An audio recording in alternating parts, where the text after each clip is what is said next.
Good evening সবাইকে সবাইকে chisel ইসলামের বিসিএসপি ফুল কোর্স প্রোগ্রামের কম্পিউটার ও তথ্য প্রযুক্তি লেকচার 5-এ স্বাগতম জানাচ্ছি। আশা করি আপনারা সবাই ভালো আছেন এবং সুস্থ আছেন। তো কিছুক্ষণের মধ্যে আমাদের আজকের ক্লাসটি শুরু হতে যাচ্ছে।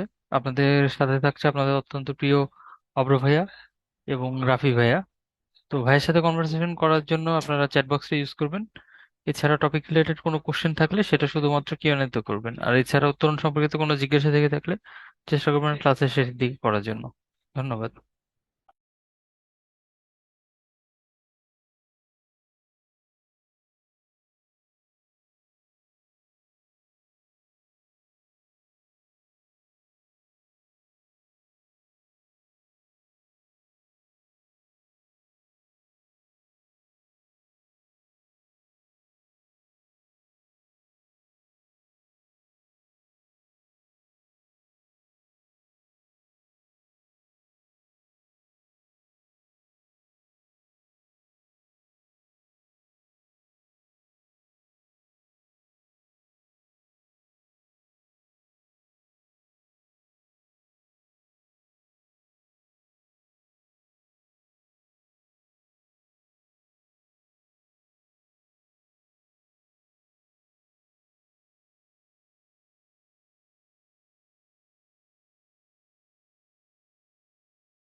ওকে ডিয়ার স্টুডেন্টস, ডিয়ার পার্টিসিপেন্টস, কেমন আছেন আপনারা?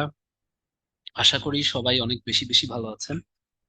তো আজকে আমরা হচ্ছে কম্পিউটার ও তথ্য প্রযুক্তির ক্লাসে আহ কথাবার্তা বলবো। তো আপনাদেরকে স্বাগত জানাচ্ছি। আমি অভ্র। তো দেখা যাক আজকে ক্লাসটায় কি করতে পারি আসলে আলটিমেটলি আমরা। হুম আমরা ট্রাই করব আজকে আপনাদেরকে মোটামুটি ভালো কিছু দেয়ার। ওকে, একটা ফোন আসছে।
ওকে।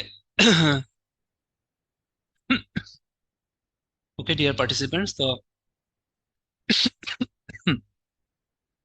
Excuse me.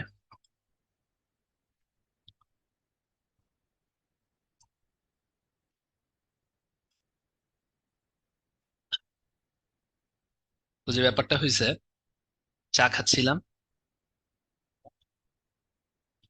চায়ের ভিতরে হচ্ছে ই ই বেঁধে গেছে।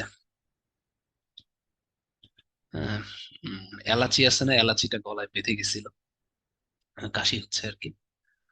তো আজকে হচ্ছে আমরা যে টপিক নিয়ে আলোচনা করব, খুব ইজি একটা টপিক। দৈনন্দিন জীবনে তথ্য প্রযুক্তি, সোশ্যাল নেটওয়ার্কিং, তথ্য প্রযুক্তির বড় বড় প্রতিষ্ঠান, তার মানে আজকে যে আমাদের ক্লাস, এই ক্লাসের মধ্যে হচ্ছে আমাদের যে তথ্য প্রযুক্তির যে ব্যাপারগুলো আমরা পড়ি, যেমন হচ্ছে মনে করেন ইউটিউব, তারপরে হচ্ছে আমরা লিঙ্কডইন, তাই না? তারপরে হচ্ছে আপনার suppose IBM company, Apple company, তাই না, মাইক্রোসফট, এগুলো নিয়ে একটু বিস্তারিত বর্ণনা আমরা পড়বো, কারণ এগুলো থেকে কিন্তু কিছু কিছু কোশ্চেন আসে। আমরা যদি না বলতে পারি যে মাইক্রোসফট এর প্রতিষ্ঠাতা কে, বিল গেটস, তাই না, তখন কিন্তু একটা সমস্যায় পড়ে যাব। ঠিক আছে। তারপরে ইউটিউবের প্রতিষ্ঠাতার মধ্যে বাংলাদেশি বংশোদ্ভূত জাভেদ করিম আছেন। এটা যদি না জানি আমাদের কিন্তু সমস্যা হবে, তাই না? তাই এই জিনিসগুলো নিয়ে আমাদের একটু আজকে আলোচনা।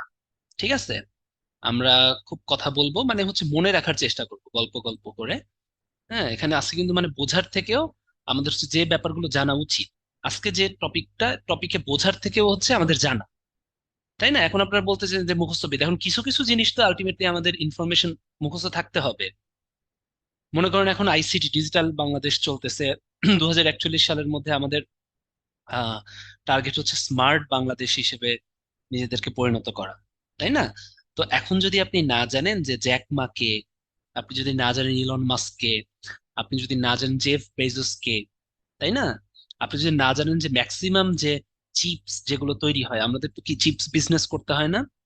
তো ম্যাক্সিমাম যে চিপস বা মাইক্রো প্রসেসর, এগুলোর যে মেইন কোম্পানিগুলো ম্যাক্সিমামই হচ্ছে ক্যালিফোর্নিয়া, ইউএস এর আরো বিভিন্ন অঙ্গরাজ্যে অবস্থিত।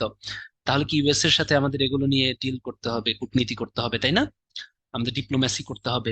এই জন্য হচ্ছে এই জিনিসগুলো জানা, আজকে যতটা না বোঝা তার থেকে আজকে অনেক জিনিস সম্পর্কে আমাদের ইনফরমেশন মাথায় রাখা, এটাই হচ্ছে আজকে আমাদের উদ্দেশ্য। তাহলে আমি একটু দেখি আগের কি কি পড়া আপনাদের মনে আছে, একটু বলেন তো। সেটা হচ্ছে এই যে যে আমরা জুম প্ল্যাটফর্মে ভিডিও কনফারেন্স করতেছি, এটা কোন ধরনের সিস্টেমের মধ্যে পড়ে? ঠিক আছে, চারটা অপশন দিব: ইউনিকাস্টিং, অ্যানিকাস্টিং, ব্রডকাস্টিং, মাল্টিকাস্টিং, যে কোনো একটা। বলেন চারটার ভিতর কোনটা? সিয়াম, শুভ্রা, ঠিক আছে, আলামিন, মাহিয়ান, ভেরি গুড, এটা হচ্ছে মাল্টিকাস্টিং। গুড, এই তো আপনারা তো পারেন, খুবই ভালো। হ্যাঁ, এবার একটু বলেন, সেটা হচ্ছে ওয়াকি টকি, এটা কোন ধরনের unicast system? Duplex, simplex, half duplex, auto simplex? Very good, এটা হচ্ছে হাফ ডুপ্লেক্স। এই তো আপনারা তো পারেন, ভালো স্টুডেন্ট সবাই। হ্যাঁ, ঠিক আছে। তো যাই হোক, যেহেতু আমাদের বোঝার জিনিসগুলো আমরা বেশ ভালো পারি, তো আমরা সামনে আগাই। ঠিক আছে, আর কথা না বলে একটু দেখি টেলিকনফারেন্স। টেলিকনফারেন্সিং আমরা জাস্ট তিনটা নাম পড়বো: একটা পাবলিক কনফারেন্স, একটা ক্লোজড কনফারেন্স, আর একটা হচ্ছে রিড অনলি কনফারেন্স। হ্যাঁ, পাবলিক কনফারেন্স হচ্ছে পাবলিকদের সাথে ডিল করা। ঠিক আছে, কয়েকদিন আগে ওই যে যেমন আমরা মাননীয় প্রধানমন্ত্রী বিভিন্ন ভিডিও কনফারেন্সে পাবলিকদের সাথে যে ভিডিও কনফারেন্স গুলো হয়, ওই কনফারেন্স গুলোতে আমরা দেখেছি যে মাননীয় প্রধানমন্ত্রী কনফারেন্সটা করেন, তখন মাননীয় প্রধানমন্ত্রী এদিক থেকে কথা বলেন, ওদিক থেকে কিন্তু ওর নাম কি, সুবিধাভোগী জনগোষ্ঠীর কারোর মধ্য থেকে অনেক বিভিন্ন ধরনের তথ্য বা তার অনুভূতি জানতে চাওয়া যায়, এটা একটা পাবলিক কনফারেন্স বলতে পারি। ক্লোজড কনফারেন্স মনে করেন আমরা যেটা করতেছি, ক্লোজড, তাই না? আপনারা যারা পেইড, তারাই শুধুমাত্র এখানে আমার সাথে ক্লাসটা করতে পারতেছেন। রিড অনলি কনফারেন্স, যেখানে হচ্ছে গিয়ে কনফারেন্সটা এমন হবে, সেটা হচ্ছে একটা রেকর্ড ছেড়ে দিল, ওখানে কিন্তু ওই সাইডে কোনো জীবিত মানুষ নাই, তাই না? যারা এখানে আছে সামনে, এক সাইড থেকে কিন্তু আপনারা শুধু রিড করতেছেন, কিন্তু কথা বলতে পারতেছেন না বা কমিউনিকেশন করতে পারতেছেন। তো কনফারেন্স কিন্তু তিন প্রকার: পাবলিক কনফারেন্স, ক্লোজড কনফারেন্স, আর হচ্ছে রিড অনলি কনফারেন্স। এই তিনটা কিন্তু একটু মনে রাখবেন। হ্যাঁ, আসছে যে টেলিকনফারেন্সিং কত প্রকার, টেলিকনফারেন্সিং, ঠিক আছে, ভিডিও কনফারেন্সিং, ভিডিও কনফারেন্সিং হচ্ছে এক ধরনের কি, এটা ওই টেলিকনফারেন্সিং এর একটা জিনিস। ভিডিও কনফারেন্স কি, একসাথে ইন্টারেক্টিভ টেলিযোগাযোগ, যেগুলো দুই বা ততোধিক অবস্থান থেকে নিরবিচ্ছিন্ন দ্বিমুখী অডিও বা ভিডিও সম্প্রচারের মাধ্যমে একত্রে যোগাযোগ স্থাপনের সুযোগ নেয়। ঠিক আছে, একটা ভিডিও কনফারেন্সিং এ কি কি লাগবে? ডেফিনেটলি ওয়েব ক্যামেরা লাগে, ভিডিও ক্যাপচার কার্ড লাগে, হ্যাঁ, সাউন্ড কার্ড লাগে, মানে video card, sound card, speaker লাগে, তাই না? মাইক্রোফোন লাগে, মাল্টিমিডিয়া লাগে, কম্পিউটার লাগে, মোডেম, টেলিফোন লাইন বা ইন্টারনেট সংযোগ, আর প্রয়োজনীয় সফটওয়্যার তো লাগবেই। কারণ বলেন তো, একটা কম্পিউটারের প্রাণ কি? চারটা অপশন দিব: মাইক্রোপ্রসেসর, সফটওয়্যার, হার্ডওয়্যার, উপরে সবগুলো। একটা কম্পিউটারের প্রাণ কোনটা? কম্পিউটারের প্রাণ কোনটা? মাইক্রোপ্রসেসর, সফটওয়্যার, হার্ডওয়্যার, উপরে সবগুলো? না, কম্পিউটারের প্রাণ হচ্ছে সফটওয়্যার। এবারে বলেন, কম্পিউটারের মস্তিষ্ক বা ব্রেইন কোনটা? এই তো ভুল হয়েছে শাহ হাসান, আমি তো জানতাম এই জায়গায় সবাই ঝামেলা করে। কম্পিউটারের মস্তিষ্ক কোনটা? ব্রেইন কোনটা? ব্রেইন অফ কম্পিউটার কাকে বলা হয়? এই দুটো কিন্তু একদম বিসিএস এ আসে আসে। ভেরি গুড, সিপিইউ অথবা মাইক্রোপ্রসেসর, বিকজ সেন্ট্রাল প্রসেসিং ইউনিটই আলটিমেটলি মাইক্রোপ্রসেসর। ঠিক আছে, সোমা এশা, এই দুটো কিন্তু প্যাচ লাগে। কম্পিউটারের প্রাণ হচ্ছে সফটওয়্যার, আর কম্পিউটারের ব্রেইন বা মস্তিষ্ক হচ্ছে সিপিইউ অথবা microprocessor, because CPU is means, CPU বা central processing unit means microprocessor. Okay, মনে থাকে যেন, ঠিক আছে? তাহলে ভিডিও কনফারেন্সিং এ যে সমস্ত সফটওয়্যার আমরা ইউজ করি সাধারণত, স্কাইপ ইউজ করি, তাই না? ইয়াহু মেসেঞ্জার ইউজ করা হয়, ক্লিক মিটিং, জুম মিটিংটা সব থেকে বেশি ইউজ করা হয়, তাই না? তাহলে এগুলোর নাম কিন্তু পড়তে হবে: click meeting, join dot meeting, হ্যাঁ, ring control office, because video conferencing এর উপরে আপনার অনেক কাজ করতে হবে। ঠিক আছে, আর মোবাইল ভিডিও চ্যাটিং এ ইউজ হয়, আমরা সবাই জানি, স্কাইপ, ভাইবার, ট্যাঙ্গো, ইমো। ট্যাঙ্গোটা মনে থাকে না, এটা মনে রাখেন, কিন্তু একটা ভিডিও কনফারেন্সিং। আর আপনি যখন ভিডিও মানে ভিডিও চ্যাটিং আর ভিডিও কনফারেন্স যখন করবেন, আমরা জুম মিটিং তো জানি, এর সাথে join dot me, ring control office, e voice, Yahoo messenger, click meeting, Skype, এগুলো কিন্তু খুব ইম্পর্টেন্ট। ঠিক আছে, একটু দাঁড়ান, হ্যাঁ, একটু আমার ইটা একটু বন্ধ করে আসি। হোয়াটসঅ্যাপটা হচ্ছে মেসেজ আসতেছে।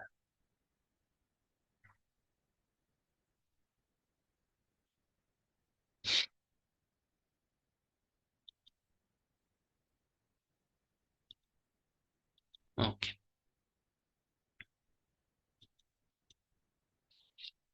ঠিক আছে। ওয়েবিনার, হ্যাঁ, ইন্টারনেটের মাধ্যমে যে সেমিনার হয়ে থাকে এটাকে ওয়েবিনার বলা হয়। আপনাদের অনেকেই বলেন যে ওয়েবিনার কি, পরীক্ষায় আসে ওয়েবিনার কি, আমি এখন অপশন দিলাম, বলেন ওয়েবিনার কোনটা? এক,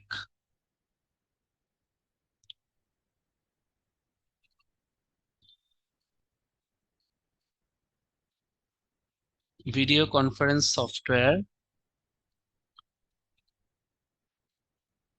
দুই, video conference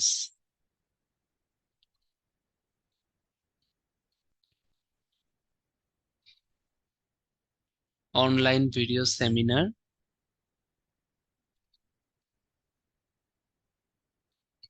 offline video seminar. বলেন কোনটা হবে? এক, দুই, তিন, অনেক ভুল করেন আপনারা। ওয়েবিনার কি? দেখি বুদ্ধি করে বলেন। ভেরি গুড, অনেকেই এক দাগাইছেন না। ওয়েবিনার কিন্তু ভিডিও কনফারেন্স সফটওয়্যার না। জুম মিটিং এর ভিতরে আমরা ওয়েবিনার, হ্যাঁ, জুম ওয়েবিনার একটা আছে বা জুম মিটিং ওয়েবিনার একটা আছে, ওটা একটা সফটওয়্যার। কিন্তু ওয়েবিনার মানে কি? ইন্টারনেটের মাধ্যমে যে সেমিনার হয়ে থাকে তাকে ওয়েবিনার বলা হয়। তাহলে কি অনলাইন ভিডিও সেমিনার, এটা জুম মিটিং দিয়েও হতে পারে, জুম ওয়েবিনার দিয়েও হতে পারে। জুম ওয়েবিনার হচ্ছে একটা সফটওয়্যার। কিন্তু যখন বলবে শুধু ওয়েবিনার, কথাটা কি? ওয়েবিনার কথাটার মানে কিন্তু অনলাইন সেমিনার।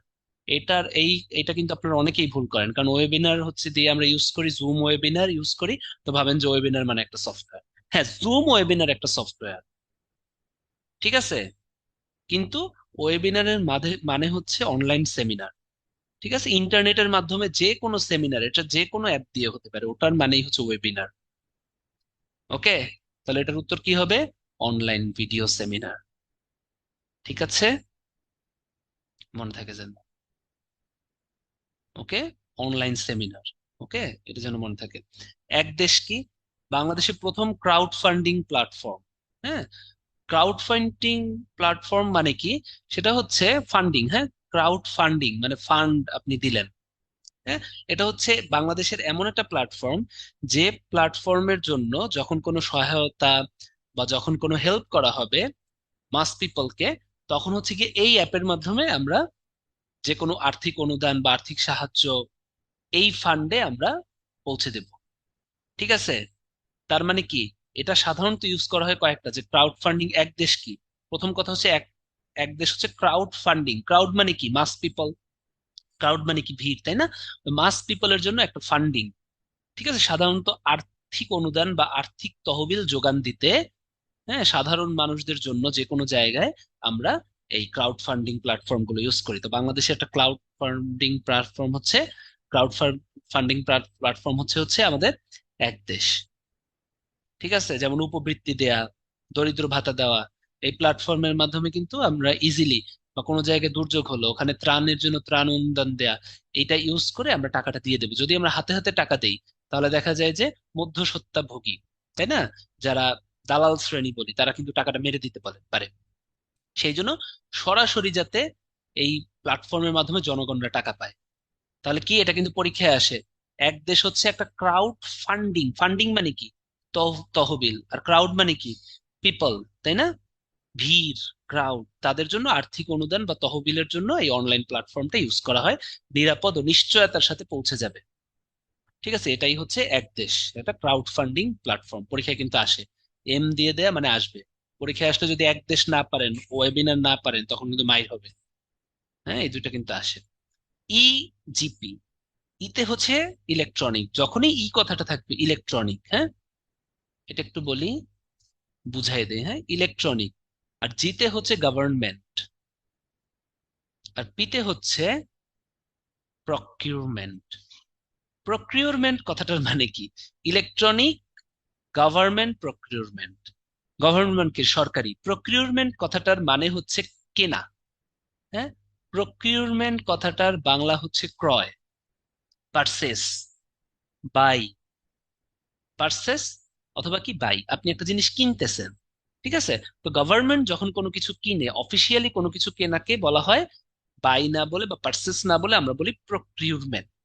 হ্যাঁ, কথাটা একটু কঠিন লাগতে পারে, কিন্তু প্রকিউরমেন্ট কিছুই না, সেটা হচ্ছে কেনা বেচা। কেনা বেচা না মানে কেনা, ক্রয়। হ্যাঁ, প্রকিউরমেন্ট মানে হচ্ছে ক্রয়। তাহলে ই গভর্নমেন্ট হচ্ছে এমন একটা অনলাইন প্ল্যাটফর্ম, এটার মাধ্যমে গভর্নমেন্ট সহজেই কোনো কিছু কিনতে পারবে। মনে করেন এখানে ডাক্তার আছে, কে কে চ্যাট বক্সে একটু লিখে জানান যে আমি ডক্টর।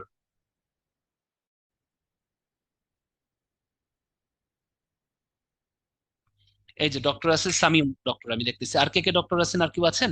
তো মনে করেন যে আপনি ডাক্তার, আপনি একটা হসপিটালে আপনি হচ্ছে পোস্টিং পাইলেন। হ্যাঁ, আপনি পোস্টিং পাওয়ার পরে উপজেলা হেলথ কমপ্লেক্সে ফার্স্টে পোস্টিং হবে সহকারী সার্জনদের। এরপরে হচ্ছে আপনাকে যে কোনো একটা কমিউনিটি ক্লিনিকে হয়তো বা সপ্তাহে 3 দিন বা 2 দিন বা ক্ষেত্র বিশেষে একদিন ডিউটি করা লাগতে পারে। এখন আপনি একদিন ডিউটি করতে গেলেন, যে দেখলেন যে ওখানে অনেক ইকুইপমেন্ট কেনা লাগবে, যেমন স্যালাইন সেট, তাই না, ট্রান্সফিউশন সেট কেনা লাগতে পারে, ইনফিউশন সেট কেনা লাগতে পারে। এটা আমি যারা নন মেডিকেল তাদের জন্য নর্মাল আমি বলি যে ইনফিউশন সেট মানে স্যালাইন সেট কেনা লাগতে পারে। আপনার আইভি ক্যানুলা সেট কেনা লাগতে পারে, তাই না? রাইলস টিউব কেনা লাগতে পারে। তো এগুলো কিনতে হবে, কারণ ওখানে আপনি সেবা দিবেন। কারণ কমিউনিটি ক্লিনিকে কিন্তু আপনি হেড, একদম জয়েন করেই কিন্তু আপনি কমিউনিটি ক্লিনিকের হেড হতে পারবেন। তাহলে এগুলো কেনা লাগবে। এখন যখন সরকারির যে কোনো কিছু কেনায় একটা গভর্নমেন্ট রুল মানতে হয়। ওই গভর্নমেন্ট যে রুলস ওয়াইজ গভর্নমেন্ট কোনো সরকারি প্রতিষ্ঠানের জন্য যে কেনাকাটা করে, ওটাকেই বলা হয় প্রকিউরমেন্ট। এখন ওই জিনিসটা যদি হাতে হাতে কেনাকাটা হয় বা লোকালি কেনাকাটা হয়, তাহলে কিন্তু দুর্নীতির একটা ব্যাপার থাকতে পারে।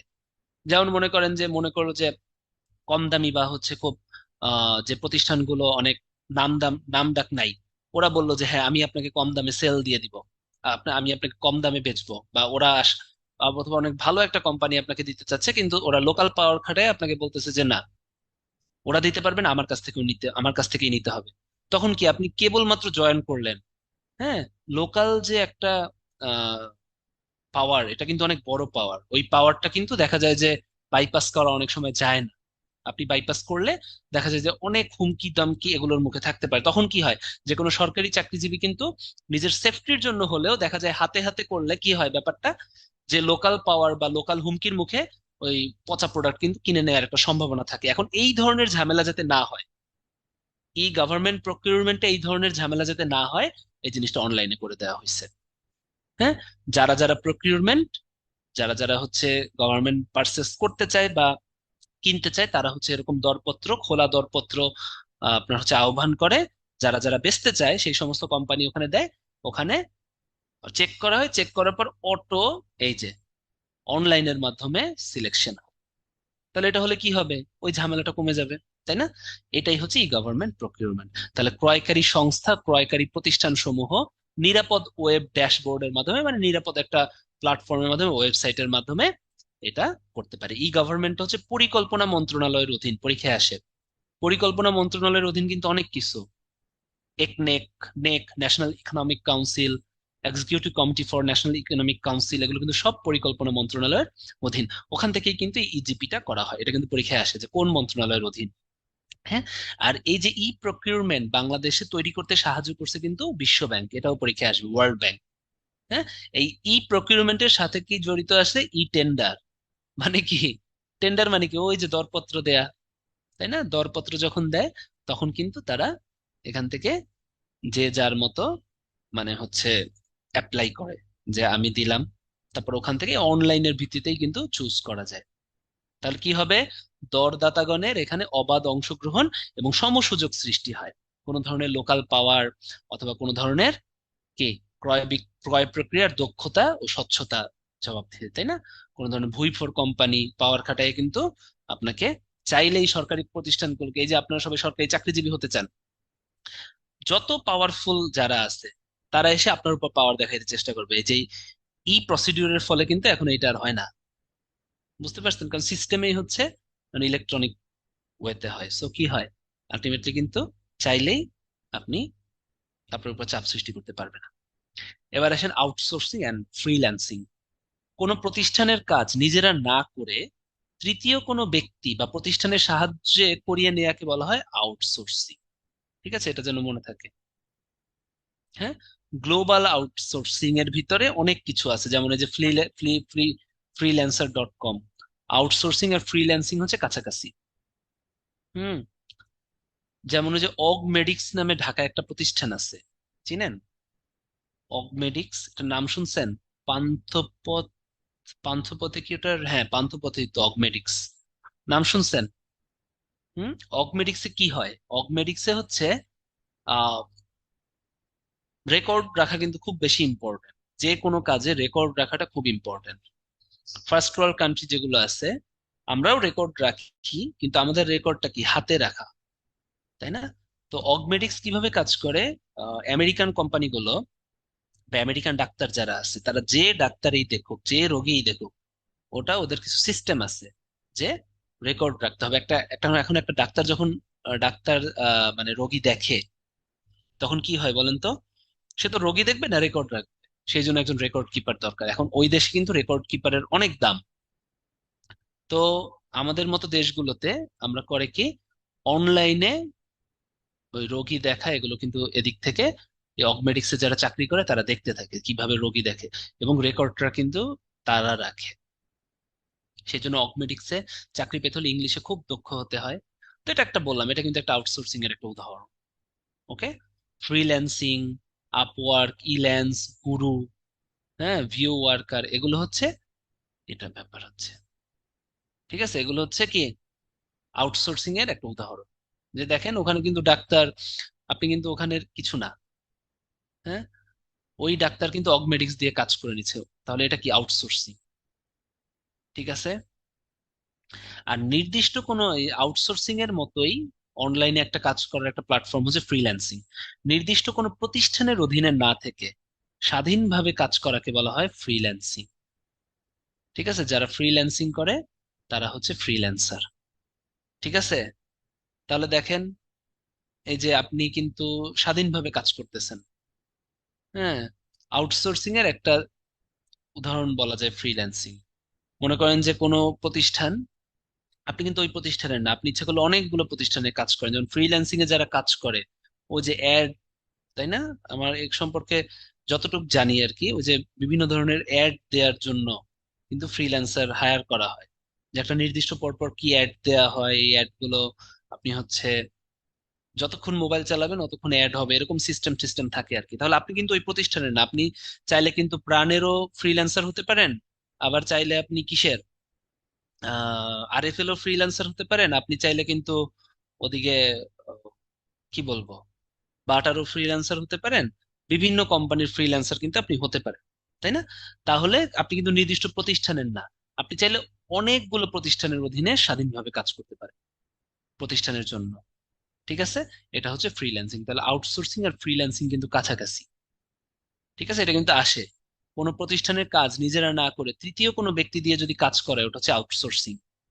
হ্যাঁ, আর ওই তৃতীয় কোনো ব্যক্তিটা যদি নির্দিষ্ট প্রতিষ্ঠান, মানে আউটসোর্সিং এর একটা পার্ট হচ্ছে ফ্রিল্যান্সিং, ওই নির্দিষ্ট কোনো ব্যক্তিটা যদি কোনো প্রতিষ্ঠানের অধীনে না থেকে, ঠিক আছে, সম্পূর্ণ স্বাধীন থাকে, সে ইচ্ছা মতো বিভিন্ন কোম্পানিতে কাজ করতে পারে, সেটাই হচ্ছে গিয়ে ফ্রিল্যান্সিং।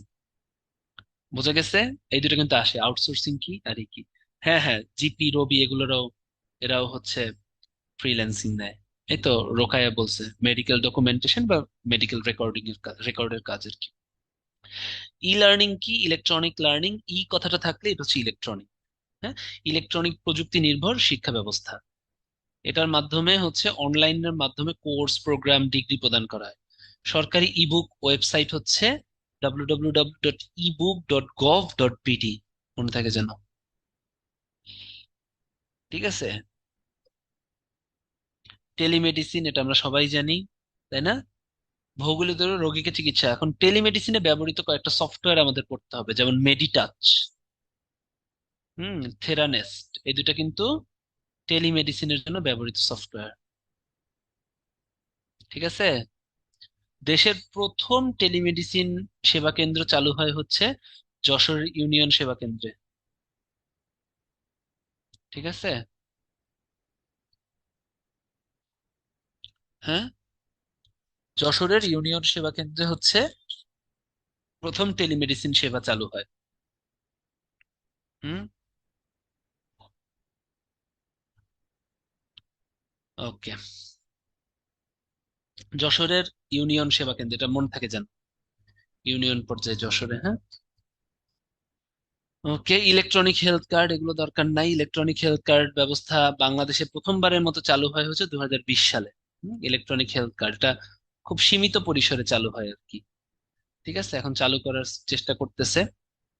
ই তথ্য কোষ, হ্যাঁ, বাংলাদেশের সব তথ্য একটা প্ল্যাটফর্মে www.bangladesh.gov.bd। হ্যাঁ, এটার নাম হচ্ছে বাংলাদেশ জাতীয় তথ্য বাতায়ন। এই বাংলাদেশ জাতীয় তথ্য বাতায়ন 25,000 ওয়েবসাইটের সমন্বয়ে গঠিত। এর ভিতরে কিন্তু হেলথ সেক্টর, মেডিকেল সেক্টর, মানে হেলথ সেক্টর, তারপরে হচ্ছে defence sector, administration sector, police sector, medical college, varsity, হ্যাঁ, সরকারি নর্মাল, মানে যে কলেজগুলো আছে, ডিগ্রি কলেজ বা সরকারি কলেজ, প্রত্যেকটার কিন্তু ওয়েবসাইট আছে, মানে যত সরকারি প্রতিষ্ঠান আছে এই জাতীয় তথ্য বাতায়নে কিন্তু আছে। ঠিক আছে, ওটার কি www.bangladesh.gov.bd। ঠিক আছে, ওকে। এবার একটা কোশ্চেন আমি করব, বলেন তো, ইউডিসি এটার ফুল মিনিং কি? এটা পরীক্ষায় আসে।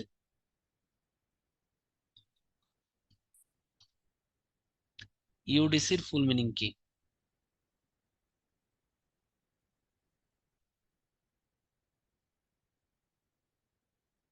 ইউনিয়ন ডিজিটাল সেন্টার, এটা একটু মনে রাখবেন। ঠিক আছে,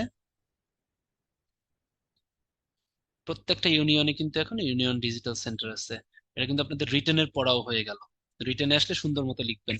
এই ইউনিয়ন ডিজিটাল সেন্টার গুলোতে অনেক সেবা দেওয়া হয়, বাংলাদেশের প্রত্যেকটা ইউনিয়নে আছে। যেমন মনে করেন যে অনলাইন ভর্তি, হ্যাঁ, অনলাইন ভর্তি, যত কার্যক্রম, সাবমিট, তাই না? ঠিক আছে, অনলাইন ভর্তি কি, ভর্তির পুরা আবেদন, অনলাইন ভর্তির আবেদন কার্যক্রম যেটা আর কি, এগুলো এখানে চালু আছে। হ্যাঁ, তারপরে অনলাইন রেজাল্ট দেখা, ঠিক আছে। তারপরে লাইক ইউটিলিটি বিল যেগুলো আছে এগুলো দেওয়া যায়। ইউটিলিটি বিল মানে কি? যেমন ইলেকট্রিসিটি বিল, এগুলো। তারপরে এনআইডি বিষয়ক যত কাজ আছে, এনআইডি সেবা, হ্যাঁ, এই সমস্ত জিনিস কিন্তু এই ইউডিসি থেকে দেয়া হয়। ওকে, খুবই ইম্পর্টেন্ট। ইউনিয়ন ডিজিটাল সেন্টার প্রত্যেকটা ইউনিয়ন পরিষদে আছে।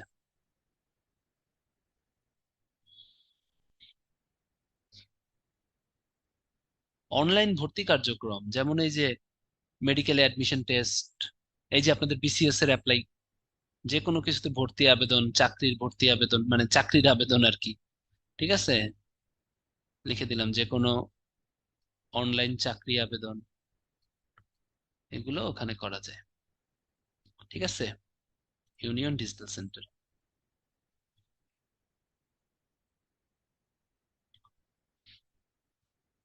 আসেন, ই কমার্স, হ্যাঁ, ই কমার্স মানে হচ্ছে ইলেকট্রনিক কমার্স। এটা কাদের কাদের মধ্যে হতে পারে? চারটা ভাবে হতে পারে: B to C, B to B, C to C, C to B. B to C মানে কি? বিজনেস টু কনজিউমার, ব্যবসায়ী থেকে ভোক্তা, ব্যবসা থেকে ব্যবসা, বি টু বি। ভোক্তা থেকে ভোক্তা হতে পারে। এবার ব্যবসায়ী থেকে ভোক্তা ই কমার্স কেমন, এটা আমরা সবাই জানি, তাই না? এই যে আমরা যে অনলাইনে হানি নাটস বিক্রি করতেছে, তাই না? আপনাদের একটু উদাহরণ দিয়ে বুঝাই, যে হানি নাটস আমরা দেখি না অনলাইনে বিক্রি করতেছে, তারা কি একদম সরাসরি কিন্তু ভোক্তাদের কাছে যাচ্ছে এবং বলতেছে আপনারা অর্ডার করেন, ঠিক আছে। আবার আবার ভোক্তা থেকে ব্যবসা মানে কি, ব্যবসায়ী মানে কি? এই যে আপনি হচ্ছে অর্ডার করতেছেন, তারা হচ্ছে অ্যাডভার্টাইজ করতেছে, আপনি কি করতেছেন? অর্ডার করতেছেন।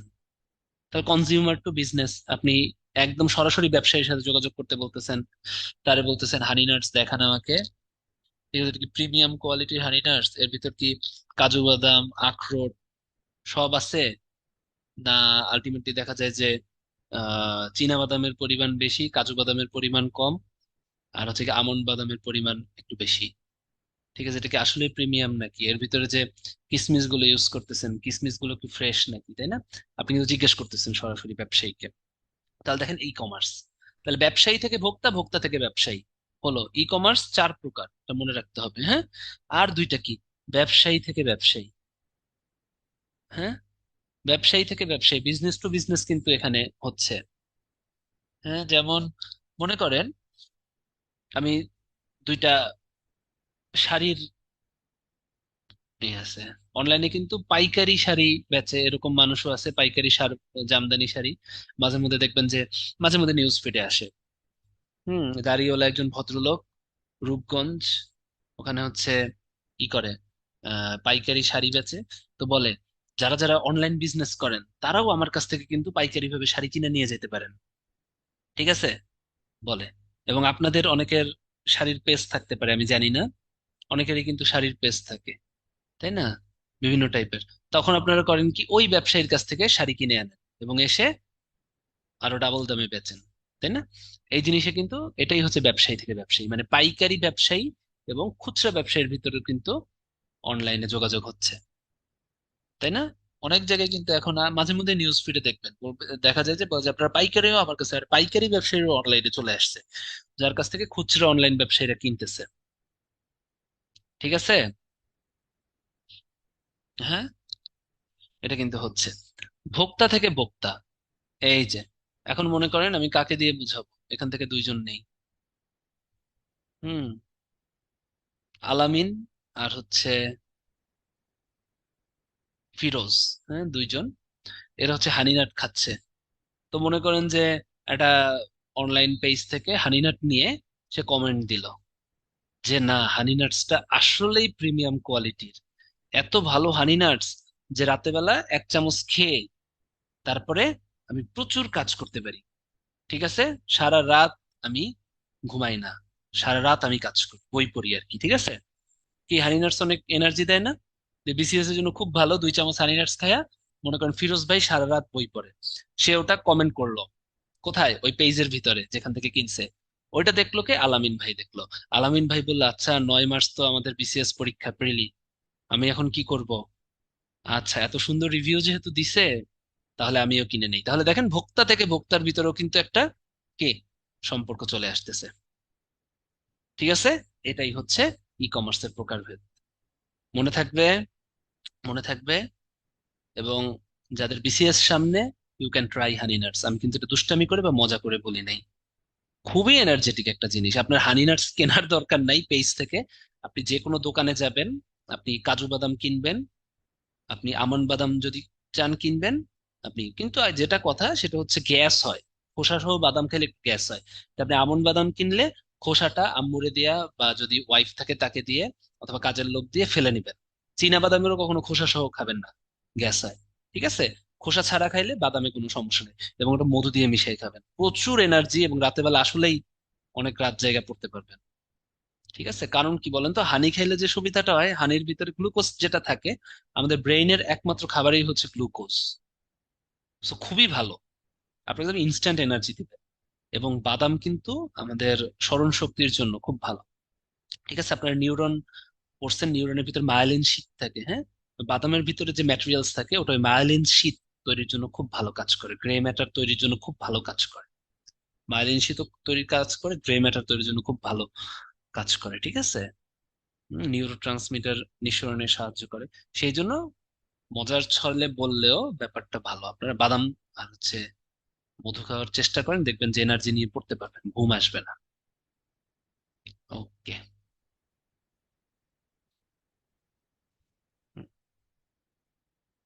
আপনি যখন খুশি তখন খাইতে পারেন, কোনো সমস্যা নেই। হ্যাঁ, এবারে হচ্ছে বললাম বিভিন্ন বড় ধরনের ই কমার্স সাইট, বললাম না আমরা পড়তে হবে। ঠিক আছে, অ্যামাজন তো আমরা সবাই জানি।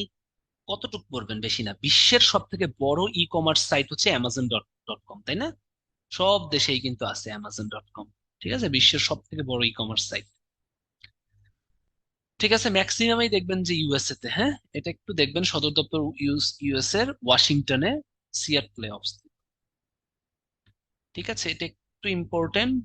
সালটা একটু দেখতে পারেন, 1994 সালে ই হয়। এবং জেফ বেজোস, হ্যাঁ, জেফ বেজোস হচ্ছে অ্যামাজন ডট কম এর মালিক বা হচ্ছে ফাউন্ডার আর কি। এতটুকু, আর তেমন কিছু না। হুম, এই যে যে ব্যাপারটা, তাই না? এরা অনেক কিছু বিক্রি করতে থাকে, সিডি ভিডিও থেকে শুরু করে অর্নামেন্টস, খেলনা, খাবার, ড্রেস।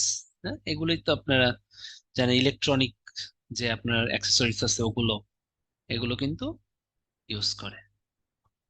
ঠিক আছে, এগুলো তেমন কিছু লাগবে না পড়া।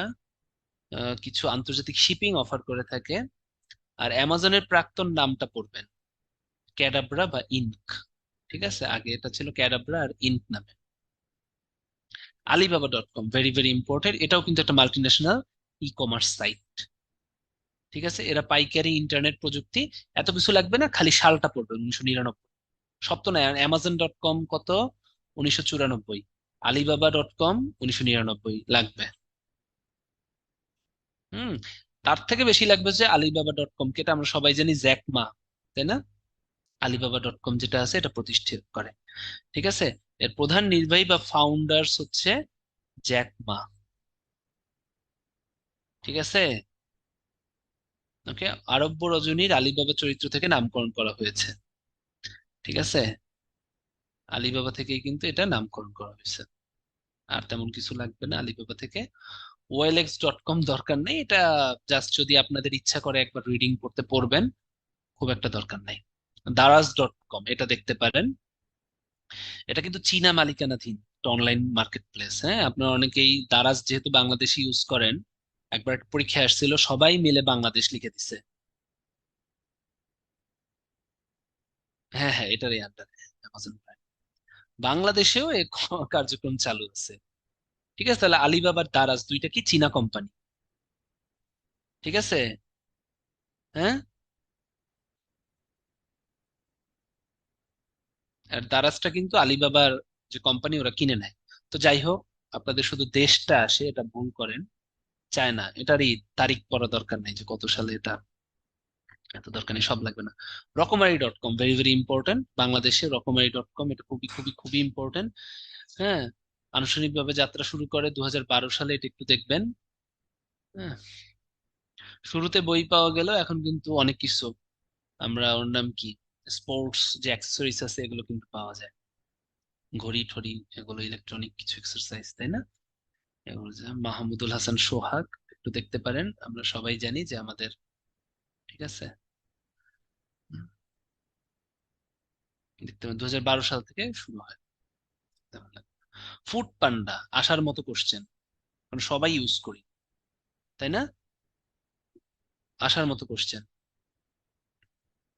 এর প্রধান সদর দপ্তরটা জার্মানির বার্লিন শহরে অবস্থিত। হ্যাঁ, বাংলাদেশ প্রতিষ্ঠা করে নাই কিন্তু, ঠিক আছে, জার্মানির বার্লিন, এটা যেন মনে থাকে।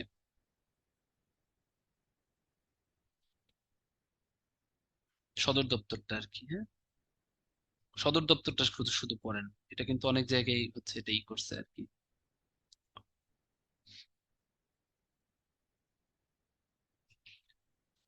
হ্যাঁ, এটা ওই সদর দপ্তরটা এটা জার্মানির, ঠিক আছে। এখন আপনাদের পরীক্ষা হইতে হইতে আবার কেউ কিনে নেবে নাকি আমি জানি না, এখন পর্যন্ত এটা জার্মানির আছে, এটা মনে রাখেন, ফুটপাথটা আসতে পারে, সদর দপ্তরটা পড়েন, আর কিছু না।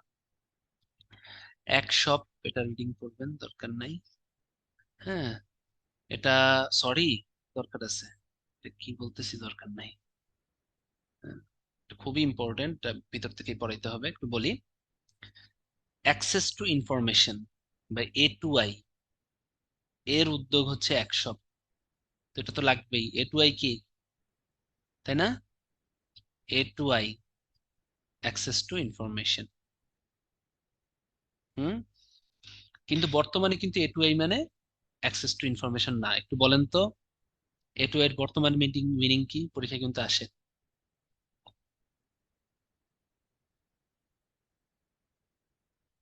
অ্যাসপায়ার্স ফর ইনোভেশন, এটা যেন মনে থাকে। হ্যাঁ, এখন কিন্তু অ্যাসপায়ার্স ফর ইনোভেশন খুব ইম্পর্টেন্ট, কিন্তু A2I এর মিনিং কিন্তু আসবে। অ্যাক্সেস টু ইনফরমেশন আগে ছিল, এখন কিন্তু ইনোভেশন নিয়ে এটা কাজ করে। A2I অ্যাসপায়ার্স ফর ইনোভেশন মানে ডিজিটালাইজেশনে, ডিজিটালাইজেশন সহ সব জায়গায় ইনোভেশনটা দেখতে চায়। ইনোভেশনটা খুব ইম্পর্টেন্ট, অ্যাসপায়ার্স ফর ইনোভেশন।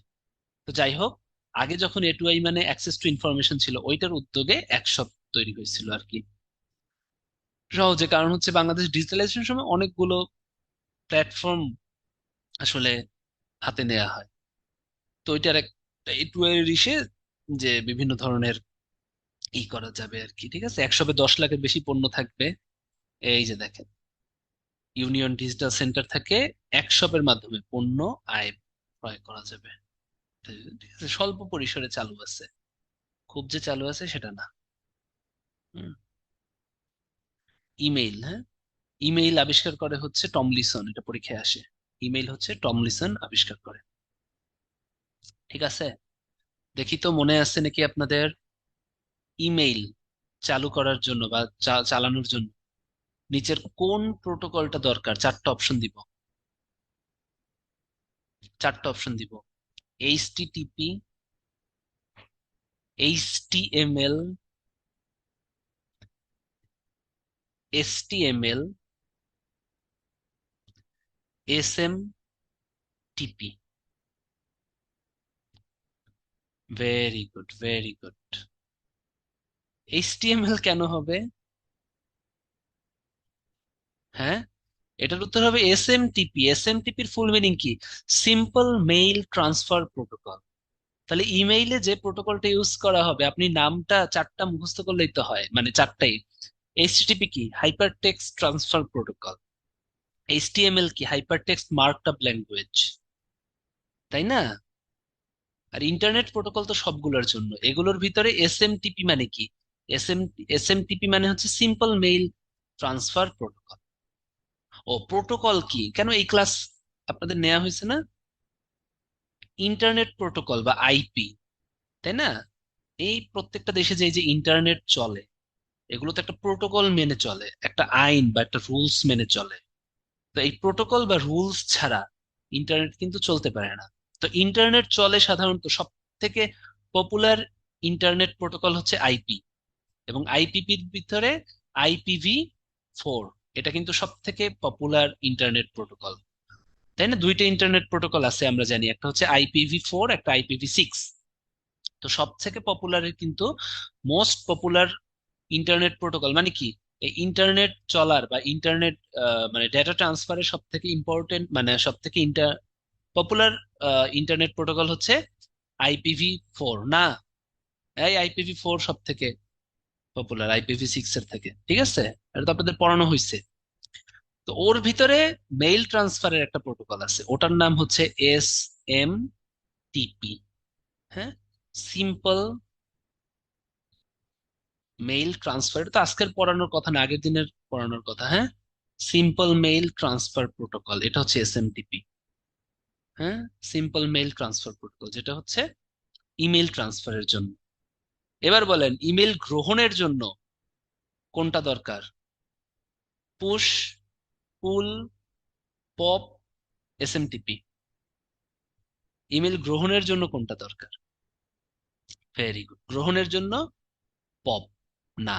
আপনার ইমেইলের জন্য প্রোটোকল, ডেটা ট্রান্সফারের জন্য SMTP, কিন্তু ইমেল গ্রহণের জন্য সবসময় কিন্তু পপ লাগে, তাই না? আবার পপের ভিতরে সব থেকে পপুলার হচ্ছে POP3, এটা যেন মনে থাকে, ঠিক আছে? এটা আগের দিনের পরে আমি একটু রিক্যাপিচুলেট করলাম যাতে আইডিয়াটা থাকে আর কি। হ্যাঁ, ওকে। তাহলে ইমেল দেখি। ইমেলের ঠিকানা এই যে দেখুন, সলিউশন জন ইমেল। হ্যাঁ, দ্বিতীয় ভাগটা হচ্ছে ডোমেনের নেম, @, প্রথমটা হচ্ছে ইউজার নেম। 1972 সালে সর্বপ্রথম এই @, চিহ্নটা ব্যবহার করা। হ্যাঁ, এখন দেখেন এই যে এখানে লেখা আছে ইমেল সার্ভার, মেইল সার্ভারে পপ বা SMTP ব্যবহার করা হয়, তাই না? মেইল সার্ভারে পপ বা SMTP, পপ এটা ব্যবহার করা হয়। সিম্পল বললাম না, মেইল সার্ভার যেটা থাকে। আর ইনকামিং মেইল গ্রহণ করার জন্য সর্বাধিক জনপ্রিয় আমি বললাম সাধারণত পপ ইউজ করা হয়, কারণ পপ মানে কি, গ্রহণ, তাই না? তাহলে সর্বাধিক জনপ্রিয় প্রোটোকল যেটা ইনকামিং মেইল গ্রহণ করার জন্য, এটা যেটা। আর SMTP হচ্ছে সিম্পল মেইল ট্রান্সফার প্রোটোকল। ঠিক আছে, এগুলো হচ্ছে কি ইমেইলের জন্য এক একটা প্রোটোকল আর কি।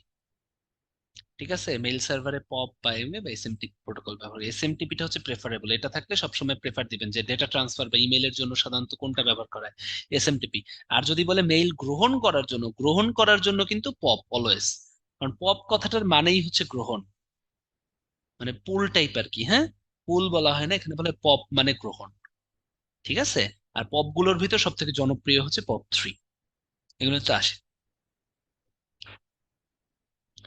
ফ্যাক্স, হ্যাঁ, এটা হচ্ছে ইংরেজ ফ্যাক্সিমিলি শব্দের সংক্ষেপ, ফ্যাক্স। ঠিক আছে, যা কোনো কাগজ বা দলিলের ছবি ডিজিটাল পদ্ধতি টেলিফোন তারের সহায়তায় দূরমুদ্রণে সম্ভব। এগুলো এখন আর ইউজ করা হয় না, আগের দিনে ইউজ করা হতো, তাই না? ফ্যাক্স করা হতো। টেলিফোনে যেমন শব্দ প্রেরণ করা হয়, ফ্যাক্সের মাধ্যমে ইলেকট্রনিক ছবি প্রেরণ করা হয়, ওদিকে যে হচ্ছে এটা মুদ্রণ হয়, এদিক থেকে মুদ্রণ করে ওদিকে সেটা অন্য সাইডে যে ফ্যাক্স মেশিন থাকে ওখান থেকে এটা ব্যবহার করা হয়। ঠিক আছে, টেলেক্স টেলিগ্রাম ব্যবহার প্রায় বন্ধ হয়ে যায়। ঠিক আছে, ফ্যাক্স, টেলেক্স, টেলিগ্রাম এগুলো কিন্তু এখন আর নাই। আছে কোথাও? জাদুঘরে থাকতে পারে, তাই না? এগুলো কিন্তু একদম বন্ধ হয়ে যায়। হ্যাঁ, 1999, আমি 2003 সালেও ফ্যাক্স দেখছিলাম, আমার মনে আছে। আমার মামা হচ্ছে তখন একবার আহ ওইটা আমার মনে আছে আর কি, আমাদের ওই মামা বাড়ি যে উপজেলায়, ওই উপজেলায় হচ্ছে একটা তথ্য পাঠানোর জন্য ঢাকা থেকে ফ্যাক্স করছিল আর কি। ওই দিন আমি ফ্যাক্স 2003 তখন আমি অনেক ছোট ছিলাম, 2003 সালের আগে। ঠিক আছে, এই টেলিগ্রাম আর ওই টেলিগ্রামে এক না, সিয়াম, মাইল লাগাই দিব, ঠিক আছে? বলতেছে টেলিগ্রাম এখন মোবাইল ইউজ করে, এই টেলিগ্রাম হচ্ছে দূরমুদ্রণ, তাই না? টেলেক্স হচ্ছে টেলিপ্রিন্টার, যেটার ভিতরে টাইপরাইটার থাকে, ওই যে ই করলে মানে ফ্যাক্সের মতোই অনেক। ঠিক আছে, টেলেক্সে হচ্ছে টাইপরাইটারে টাইপ করতে হয়, আর ফ্যাক্সে হচ্ছে যে শুধুমাত্র টাইপরাইটার না, অনেক কিছু পাঠানো যায়, যেমন এদিক থেকে ছবি করলে ওই সাইডে ছবি চলে যায়। হুম, যেমন ফ্যাক্স আর টেলেক্স দুইটা কাছাকাছি, টেলেক্স টেলিগ্রাম এই দুইটা আসলে কাছাকাছি। হ্যাঁ, টেলিগ্রাম ছিল অনেক আগে, টেলিগ্রাম ছিল হচ্ছে অনেক আগে, ওই যে সেই লর্ড ডালহৌসির আমলে টেলিগ্রাম ছিল। পরে আস্তে আস্তে ওই যে 2003 সালে যেটা পাঠাইতো টাইপরাইটার, এদিকে টাইপ করে ওদিকে যেত হচ্ছে টেলেক্স। হ্যাঁ, তারপরে আমার মামাকে দেখতাম যে ফ্যাক্স পাঠাচ্ছে, এদিক থেকে চিঠি করে পাঠাচ্ছে, ওদিকে চিঠি হয়ে ফটোকপির মতো বের হচ্ছে, ওটা হচ্ছে ফ্যাক্স। ঠিক আছে, এখন আসলে এগুলো এখন আর ওরকম নাই, ফ্যাক্স টেলেক্স। ওকে, একটা পোল নিয়ে নেই, একটা পোল পারবেন।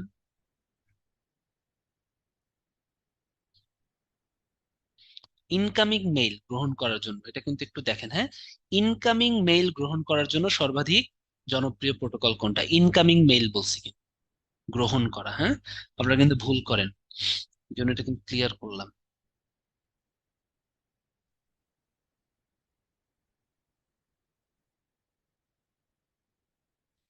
Very good, fantastic. আমি দেখতেছি যে 88% সঠিক উত্তর দিয়েছেন, তাই না? শোনেন, মেইলে ডেটা ট্রান্সফার করার জন্য হচ্ছে, যদি বলে যে মেইলের জন্য বা মেইল সার্ভারের প্রোটোকল কি, এখানে কোনো গ্রহণ ট্রহণ না থাকলো তখন এসএমটিপি। কিন্তু এখানে বলছে ইনকামিং মেইল, মেইল গ্রহণ করার জন্য কিন্তু সবসময় পপ। আবার পপের থেকে বেশি জনপ্রিয় হচ্ছে পপ 3। আর যখন গ্রহণ কথাটা না থাকবে তখন হচ্ছে এসএমটিপি। ঠিক আছে, এটা কিন্তু ভুল করে। এবারে আমরা কয়েকটা প্রতিষ্ঠান পড়বো। ফেসবুক 2004 সালে প্রতিষ্ঠিত হয়, খুবই ইম্পর্টেন্ট। সদর দপ্তরটা লাগবে ম্যানলো পার্ক, ক্যালিফোর্নিয়া, ইউএসএ। হ্যাঁ, ফেসবুকের কিন্তু অনেক সহায়ক প্রতিষ্ঠান আছে এবং ফেসবুকের সাথে, তাই না, মেটা হিসেবে অনেক আছে আমরা জানি। ইনস্টাগ্রাম, হোয়াটসঅ্যাপ, অকালাস আছে একটু জানেন, মেসেঞ্জার। মেসেঞ্জারও কিন্তু কি ইসের সাথে না, ফেসবুকের সাথে না, সহায়ক প্রতিষ্ঠান এখন কিন্তু একসাথে।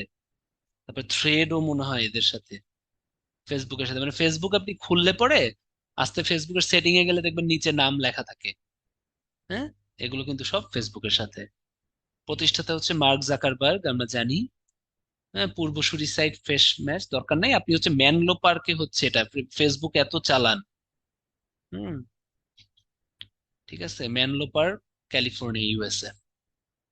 টুইটার, টুইটারটা একটু দেখতে পারেন, টুইটারে অনেকে ব্লক টক করে, তো এটা আপনারা পড়তে পারেন। হ্যাঁ, এটাও ক্যালিফোর্নিয়া, কিন্তু ম্যানলো পার্কের এটা হচ্ছে সান ফ্রান্সিসকোতে, 2006 সালে চালু হয়। টুইট মানে কি? পাখির ডাক। তার মানে কি, এর ভিতর দিয়ে খুদে বার্তা, 280 অক্ষরের খুদে বার্তা আপনি প্রেরণ করতে পারবেন। তো খুদে বার্তা মানে কি? টুইটারকে বলা হয় ইন্টারনেটের এসএমএস, কারণ টুইট বাচ্চা পাখি। হ্যাঁ, শর্ট মেসেজ সার্ভিস, এসএমএস মানে কি, শর্ট মেসেজ সার্ভিস, যেটা টুইটার করে। ঠিক আছে, এটা যেন মনে থাকে।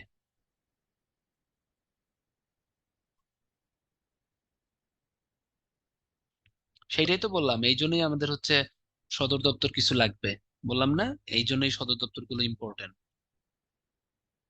সান ফ্রান্সিসকো, ম্যানলো পার্ক, কিছু কিছু সদর দপ্তর লাগবে। ঠিক আছে, এই তথ্যগুলো। ইনস্টাগ্রাম 2010 সালে।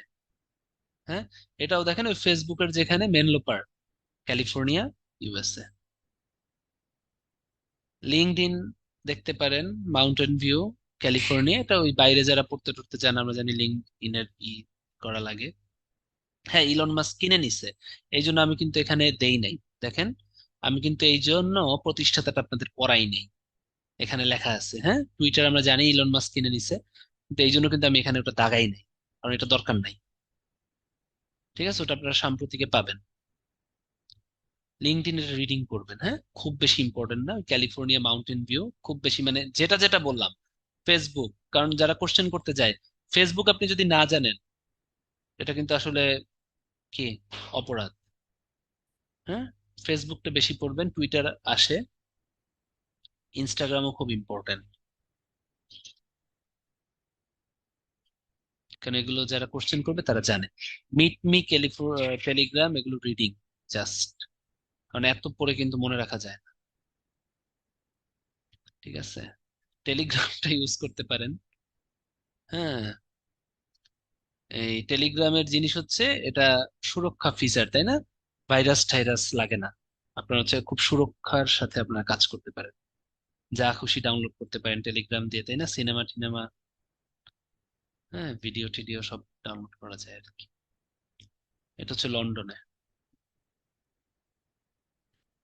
অবশ্যই। টেলিগ্রামটা এই যে যারা বললেন, টামব্লার এটা রিডিং করবেন, ওগুলো দরকার নাই অতটা।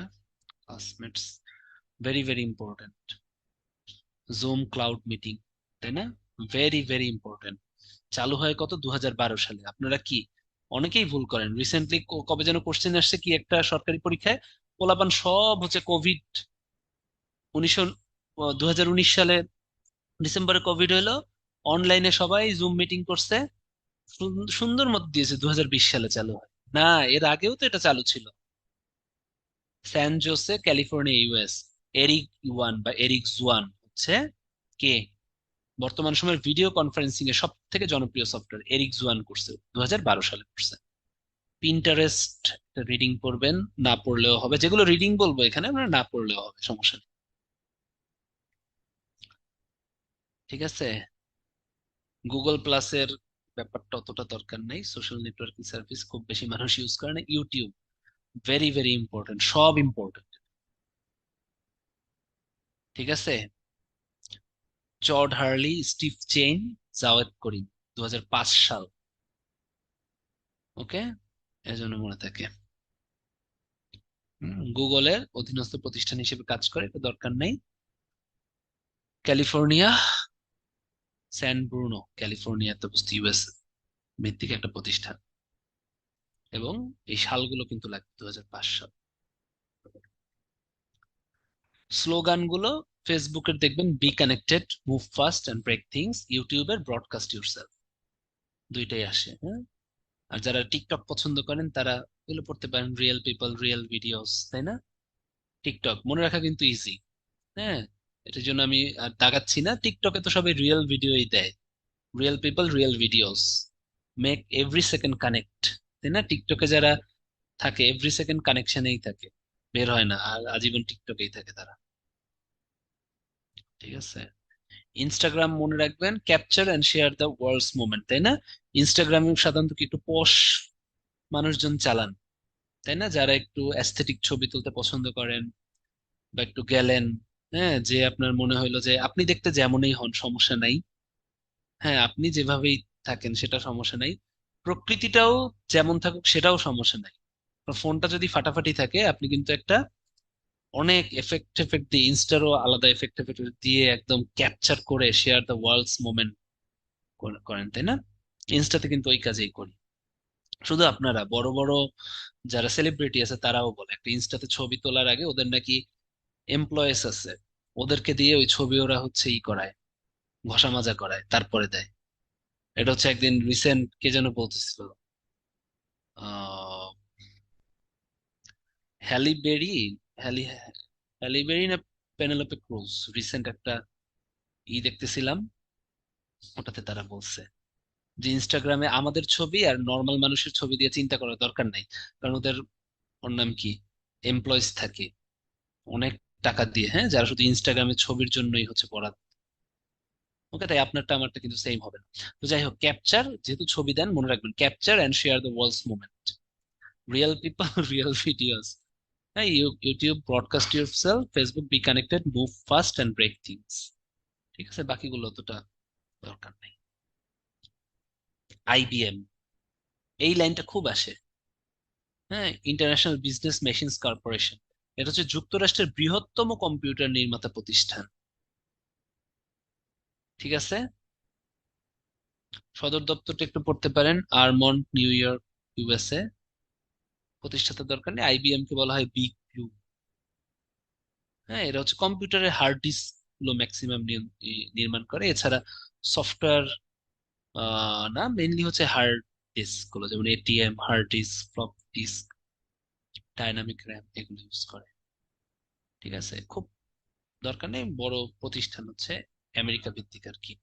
সদর দপ্তরটা পড়বেন। মাইক্রোসফট ভেরি ভেরি ইম্পর্টেন্ট, আমরা সবাই জানি। বিলকিস আপা এটাই তাই না, একটা ট্রল ছিল না, মাইক্রোসফটের প্রতিষ্ঠাতা।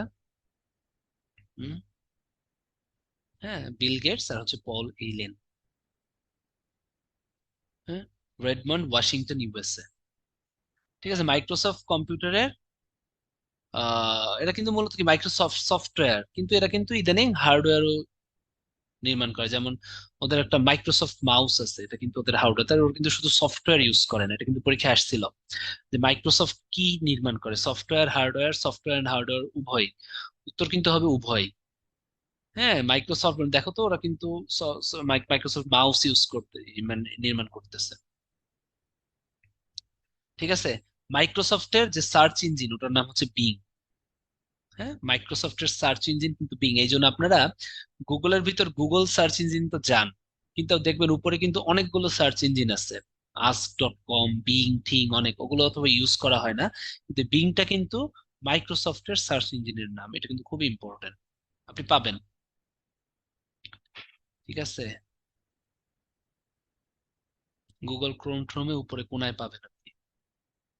এদের পণ্য সমূহ কি কি? মাইক্রোসফট উইন্ডোজ, মাইক্রোসফট অফিস, তাই না? স্কাইপে কিন্তু মাইক্রোসফটের একটা পণ্য। ঠিক আছে, মাইক্রোসফট মোবাইল আছে। গুগল, হ্যাঁ, গুগল ইনকর্পোরেটেড একটা বহুজাতিক মাল্টিন্যাশনাল বা একটা, ঠিক আছে, ইন্টারনেট আর সফটওয়্যার কোম্পানি। ঠিক আছে, বিশেষভাবে গুগল সার্চ ইঞ্জিন। ঠিক আছে, গুগলের সব থেকে বড় সেবা কি? আপনার মাইক্রোসফটের কিন্তু ইউজ করেন না, আমরা সবাই গুগল সার্চ ইঞ্জিন ইউজ করি, তাই না? এটা কিন্তু ওদের একটা বড় সেবা। এছাড়া অনলাইন বিজ্ঞাপন সেবা, তাই না? এই অনলাইন বিজ্ঞাপন সেবা নিয়ে কিন্তু এই যে ফ্রিল্যান্সাররা কাজ করে, ক্লাউড কম্পিউটিং। ঠিক আছে, শুরুতে গুগলের নাম ছিল হচ্ছে ব্যাকরাম। হ্যাঁ, গুগলের অপ্রাতিষ্ঠানিক মূলমন্ত্র ডোন্ট বি এভিল, এটা দরকার নাই, মাউন্টেন ভিউ ক্যালিফোর্নিয়া, খুবই ইম্পর্টেন্ট। হ্যাঁ, মূলত কিন্তু সার্চ। আর দেখেন গুগলে কি, মেইলটা খুব ইম্পর্টেন্ট। বিজ্ঞাপন ক্লাউড, আপনি গুগল খুললেই দেখবেন যে বিজ্ঞাপন চলে আসে। হ্যাঁ, ক্লাউড কম্পিউটিং খুব ইম্পর্টেন্ট। ঠিক আছে, সার্চ মেইনলি হচ্ছে এদের সব থেকে বেশি হচ্ছে সার্চ ইঞ্জিন, অনলাইন বিজ্ঞাপন সেবা। ওরাকল, ওরাকল আমরা সবাই জানি এটা হচ্ছে একটা ডেটাবেজ ম্যানেজমেন্ট সফটওয়্যার, কিন্তু ওই ওরাকল আর এই ওরাকল কিন্তু সেম না। হ্যাঁ, ওরাকল কি একটা ডেটাবেজ ম্যানেজমেন্ট সফটওয়্যার না? আমরা পড়ছি ওরাকল, তারপরে মাই এসকিউএল, এগুলো হচ্ছে ডেটাবেজ ম্যানেজমেন্ট সফটওয়্যার। খুব বারবার বারবার আশা করছেন যে ডেটাম্যান, কিন্তু ওরাকল কিন্তু একটা বহুজাতিক কম্পিউটার প্রযুক্তি প্রতিষ্ঠানও। ঠিক আছে, সফটওয়্যারের বাইরে এরা কিন্তু বিভিন্ন টাইপের হার্ডওয়্যার সিস্টেম এবং কিছু সফটওয়্যারও তৈরি করে। ঠিক আছে, তার মানে ওরাকল কিন্তু ডেটাবেজ ম্যানেজমেন্ট সিস্টেম ছাড়াও কিন্তু একটা কম্পিউটারের হার্ডওয়্যার সফটওয়্যার নির্মাণ নির্মাতা নির্মাণকারী প্রতিষ্ঠান আর কি। ঠিক আছে, এটা জাস্ট একটু রিডিং পড়েন, কারণ অতটা আসবে না। Intel, very very very important. Intel আমরা জানি। ইন্টেল কি? আপনারা যারা কম্পিউটার ইউজ করেন, তাই না, কোর i3, ল্যাপটপ ইউজ করেন কোর i5, এগুলো লেখা থাকে না আপনার ল্যাপটপের উপর? কিন্তু যে ল্যাপটপ ইউজ করেন, এইচপি, এসুস, যেটা ইউজ করেন, উপরে দেখবেন স্টিকারে লেখা থাকে, ওটা নিচে দেখেন তো ইন্টেল থাকে। হ্যাঁ, ইন্টেল মূলত হচ্ছে মাইক্রো প্রসেসর, মানে সর্ববৃহৎ, বিশ্বের সব থেকে বেশি মাইক্রো প্রসেসর তৈরি করে। মাইক্রোসফট প্রসেসর কি? ভিএলএসআই না? Very large scale integrated chip, তাই তো, সেমিকন্ডাক্টর চিপ, মানে হচ্ছে বিশ্বের বৃহৎ সেমিকন্ডাক্টর চিপ অথবা মাইক্রো প্রসেসর নির্মাণকারী প্রতিষ্ঠান হচ্ছে কে? ইন্টেল। ওই যে কোর i3, কোর i5, এটি কি? কোর i7, এগুলো কি? এগুলো তো মাইক্রো প্রসেসরের ধাপ আর কি, তাই না? মাইক্রো প্রসেসরের একটা গ্রেড আর কি। হ্যাঁ? তাহলে দেখেন, এটি মাইক্রোপ্রসেসর x86 সিরিজের প্রস্তুতকারক। ঠিক আছে, এছাড়া ইন্টেল আরো কিছু কিছু ফ্ল্যাশ মেমোরি, তাই না? মূলত মাইক্রোপ্রসেসর, হ্যাঁ, চিপ যেহেতু, হ্যাঁ, মাইক্রোপ্রসেসর তৈরি করে। এছাড়া মাদারবোর্ডও এক ধরনের চিপ আমরা জানি, তাই না? মাদারবোর্ড তৈরি করে, তাই না? ব্লুটুথ চিপ সেট তৈরি করে, এগুলো তৈরি করে স্যান্টা ক্লেরা, ক্যালিফোর্নিয়া, ইউএসএ তে। গর্ডন ই মুর হচ্ছে প্রতিষ্ঠাতা। এই দুইটা লাগবে ইন্টেল, কারণ পরীক্ষায় আসছে।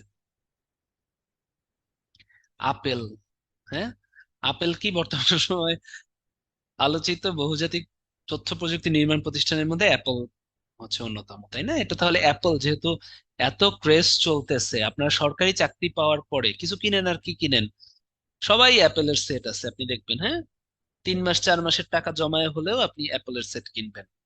আমি এটা দেখছি, সবাই ম্যাক্সিমাম একটা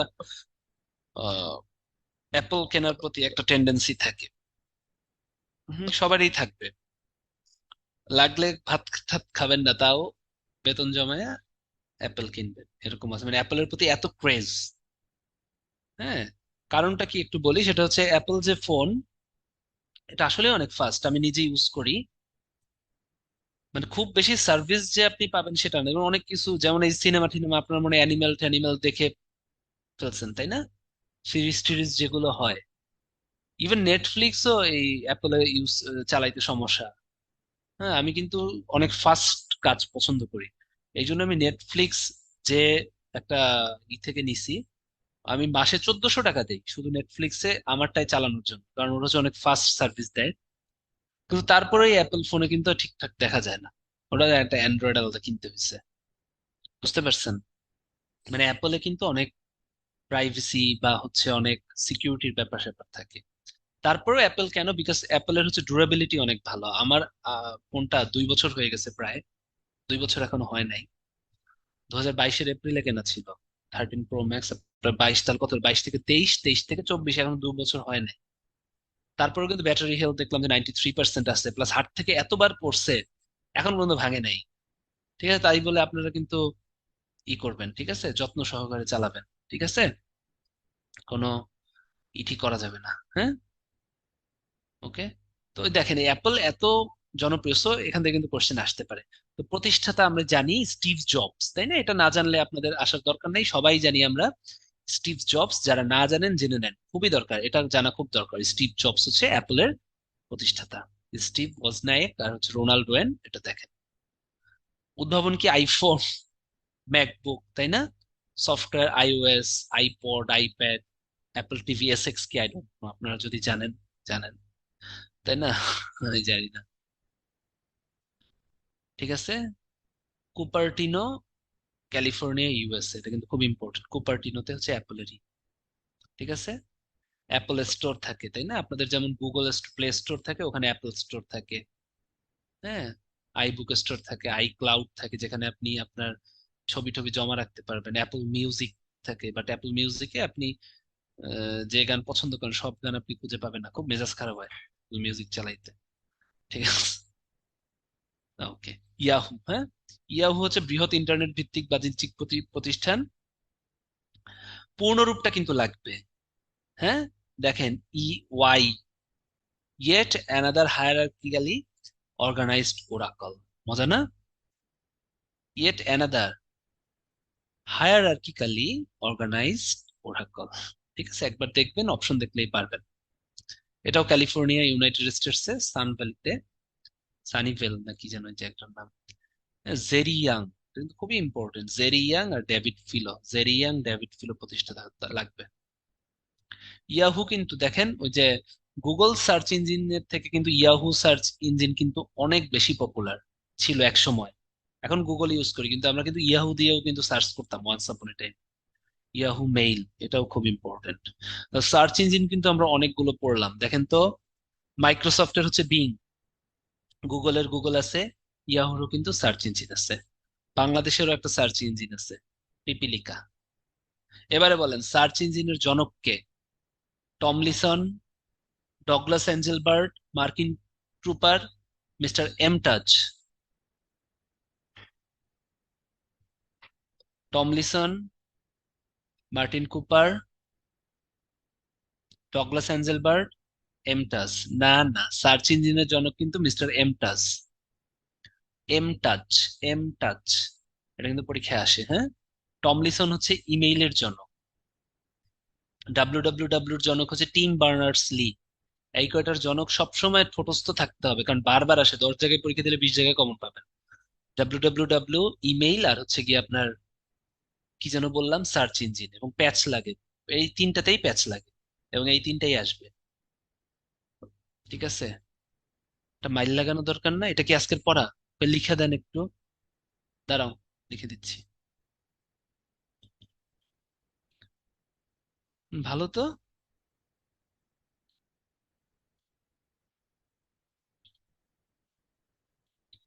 খাতার উপর লিখে রাখবেন, ঠিক আছে। টিম বার্নার্স লি, ইমেইল হচ্ছে টমলিসন,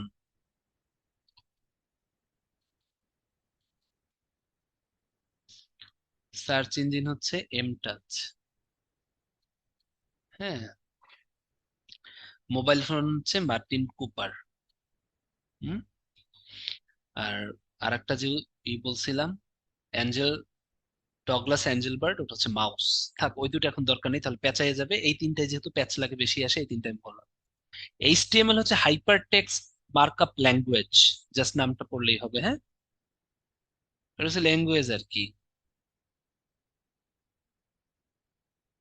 ওই ল্যাঙ্গুয়েজটাও প্রোটোকলের মাধ্যমে পাঠাইতে হয় আর কি। হাইপার টেক্সট মানে অনেক টেক্সট আপনি পাঠাইতে হবেন, হাইপার টেক্সট মার্ক করে পাঠাইতে পারবেন। বাংলা চিন্তা করেন, hypertext markup language. Meta, আসেন, what do mean by Meta? Meta platform কি? মেটা মূলত গ্রিক শব্দ যার অর্থ গণ্ডির বাইরে। ফেসবুকের সাথে না? তাহলে ফেসবুকের কি? ফেসবুকেই তো ম্যানলো পার্কে না? এই ফেসবুক কোথায়? ম্যানলো পার্ক, ক্যালিফোর্নিয়া। ফেসবুক কবে প্রতিষ্ঠিত হয়েছে? 2004 সালে। তাহলে মেটা কবে প্রতিষ্ঠিত হয়েছে? 2004 সালে। মনে থাকবে, মার্ক জাকারবার্গ। তাহলে ব্র্যান্ডস কি কি আছে? ফেসবুক, ইনস্টাগ্রাম, মেসেঞ্জার, ওই যে লিখে আসছিলাম, হোয়াটসঅ্যাপ, অকালাস। আর পরের গুলো রিডিং করবেন, এগুলো আমিও জানি না, হ্যাঁ পড়বেন। এগুলো কোথায় আছে, কোন দেশে আছে, আই ডোন্ট নো। বাট এই কয়টা না জানলে হবে? এই চারটা তো জানি, ফেসবুক, ইনস্টাগ্রাম, মেসেঞ্জার, হোয়াটসঅ্যাপ, এরা একসাথে, তাই না? মেটার ম্যাপিলারি ওয়ার্ক প্লেস পোর্টাল ডিএম, হ্যাঁ রিডিং করবেন। স্পেস এক্স, সেটা মার্কিন মহাকাশযান প্রস্তুতকারক এবং উৎক্ষেপণকারী প্রতিষ্ঠান মিস্টার ইলন মাস্ক। ঠিক আছে, মহাকাশ প্রস্তুতকারক উৎক্ষেপণকারী ইলন মাস্ক, আমরা জানি। কি, এ চাঁদে যাইতে চায় না? না গেছিল, কয়েকদিন আগে না গেছিল সে না, চাঁদ ঘুরে আসছিল না? তারপর হচ্ছে ইলন মাস্ক কেন মাস্ক পরে না, এটা নিয়ে একটা ট্রল হলো। সরি, মঙ্গলে গেছিল, মার্সে গেছিল না? এই মার্সে গেছিল না ইসে গেছিল, এটা গত বছরের কাহিনী, আমি ভুলে গেছি, একটু বলেন তো। মার্স না ইসে, মুন, কোনটা গেছিল আমার মনে নাই। মার্সে গেছিল না? আচ্ছা যাই হোক, মার্সে গেছিল। তখন সে হচ্ছে মাস্ক পরে নাই, হ্যাঁ, কোভিড এর মধ্যে। তো পোলাপান সবাই ট্রল করছে যে হ্যাঁ, মাস্ক ছাড়া যায় মঙ্গল গ্রহে করোনা ছড়াই আসবে। হ্যাঁ, কো- এটা দেখছিলাম আর কি, হ্যাঁ। ওর মহাকাশ সিরিজের নাম হচ্ছে ড্রাগন, আর রকেট সিরিজের নাম হচ্ছে ফ্যালকন।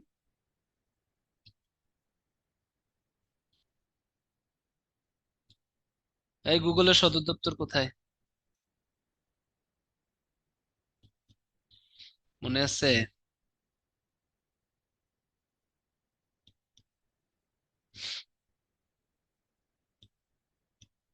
দেখি কয়জনের মনে আছে।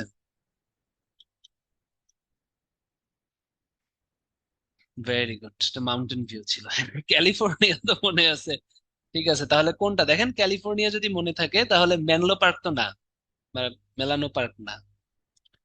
ঠিক আছে, মনে থাকে যেন। সম্ভবত মাউন্টেন ভিউই, দাঁড়ান দেখি। মাউন্টেন ভিউই ছিল, হ্যাঁ। আপনার মনে রাখবেন কিন্তু, এগুলো কিন্তু আসে। ওকে, 88% সঠিক উত্তর দিয়েছেন, থ্যাংক ইউ। হুম।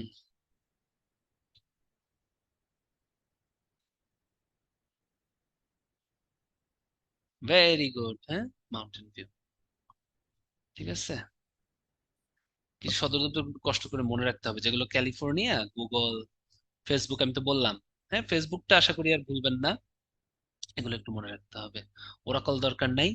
এই যে মাইক্রোসফটটা মনে রাখতে হবে, হ্যাঁ, রেডমন্ড। এটা কিন্তু এই না, ক্যালিফোর্নিয়া, এটা কিন্তু ওয়াশিংটন। আইবিএম টা হচ্ছে আর্মং, এটা হচ্ছে নিউ ইয়র্ক। কিছু কিছু মনে রাখতে হবে না, কিন্তু সমস্যা। ইউটিউব হচ্ছে সান ব্রুনো, ক্যালিফোর্নিয়া। এগুলো একটু, এগুলো মনে না রাখা স্যার, এখান থেকে কিন্তু একটা আসবে, তাই মনে রাখতে হবে, কিচ্ছু করার নেই। যাই হোক, পারছেন তো, মনে তো রাখছেন। ফাউন্ডার্স কেন মনে রাখা প্যারা? এই, SpaceX Elon Musk, Facebook Zuckerberg, YouTube Javed Karim, Microsoft Bill Gates. কিসের কঠিন কিসে?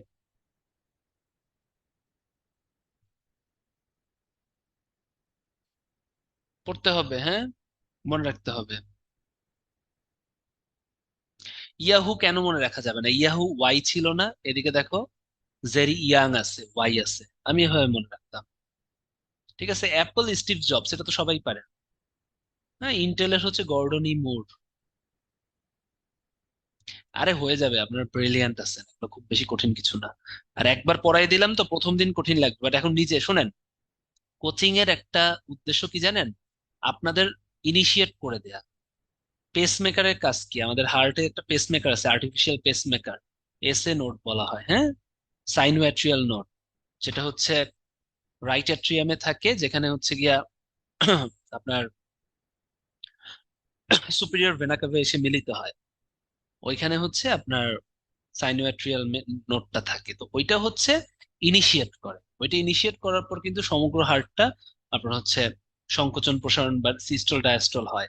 তো এই যে আপনাদের যে ইনিশিয়েট করে দিলাম, পড়তে গেলে কিন্তু অনেক সহজ লাগবে, কিন্তু একা পড়তে গেলে কঠিন লাগে। এই যে পটর পটর করতে গেলাম, আমি আপনাদেরকে বলতেছি, আপনারা এখন নিজেরা পড়তে গেলে জিনিসগুলো আপনাদের খুব সহজ লাগবে। বাট ভয় না পেয়ে বসে থাকা যাবে না, সদর দপ্তরগুলো এবং যে কয়টা দিলাম, হ্যাঁ, যে কয়টা পারেন ওই কয়টা ফার্স্টে মনে রাখেন। সব তো মনে রাখা লাগবে না, গোল দিয়ে একটা মনে রাখেন, তাও তো হয়। ঠিক আছে, এইটাই bio informatics, this is nothing. এটা হচ্ছে গিয়া আপনার জীবের যে তথ্য, যেমন ফিঙ্গারপ্রিন্টস, রেটিনা স্ক্যান, এগুলো দেখছেন না? ভোটার আইডি কার্ডের রেটিনা স্ক্যান, বা হচ্ছে এই যে আহ, নগদ অ্যাকাউন্ট, বিকাশ অ্যাকাউন্ট করতে গেলেও মনে হয় এখন ফেসের একটা ছবি লাগে, রেটিনা স্ক্যান লাগে, চোখ তাকাইতে হয়, আপনার মোবাইল দিয়েই মনে হয় করতে হয়, তাই না? এগুলো কিন্তু বায়ো ইনফরমেটিক্স, তার মানে হচ্ছে জৈবিক তথ্য নিয়ে নেয়া। ফিঙ্গারপ্রিন্টস, বায়োমেট্রিক্স এর কথা শুনছেন? এই যে সরকারি চাকরি করতে আসেন, অনেক প্যারা কিন্তু। সকালবেলা 9:30টার আগে একটা বায়োমেট্রিক্স দিতে হবে, দুপুর 2টার সময় একটা বায়োমেট্রিক্স দিতেই হবে। ঠিক আছে? যে সমস্ত জায়গায় হচ্ছে, সরি, 5টার সময় একটা বায়োমেট্রিক্স দিতেই হবে, অ্যাডমিন ছাড়া। অ্যাডমিন ছাড়া আবার সকল ক্যাডারে সকাল 9টা 5টা ডিউটি, 9টার সময় একটা বায়োমেট্রিক এবং 5টার সময় একটা বায়োমেট্রিক দিতেই হবে। বিকজ অ্যাডমিন ক্যাডার ছাড়া সব জায়গায় ডিউটি মাত্র 9টা থেকে 5টা। আর অ্যাডমিন ক্যাডারের ডিউটি হচ্ছে সকাল 8টা থেকে রাত 12টা। ঠিক আছে? ঠিক আছে। মানে কি, সবাই খুশি হইতেছিল? ও, এই জন্যই বুঝি অ্যাডমিন 1 নম্বরে আমরা দেই চয়েস, না? সবাই 1 নম্বরে দিয়ে দিবেন যে শান্তি শান্তি। হ্যাঁ, ঠিক আছে। 8টা 12টা ডিউটি, একটার সময় অনেক সময় বাসায় যাইতে হয়।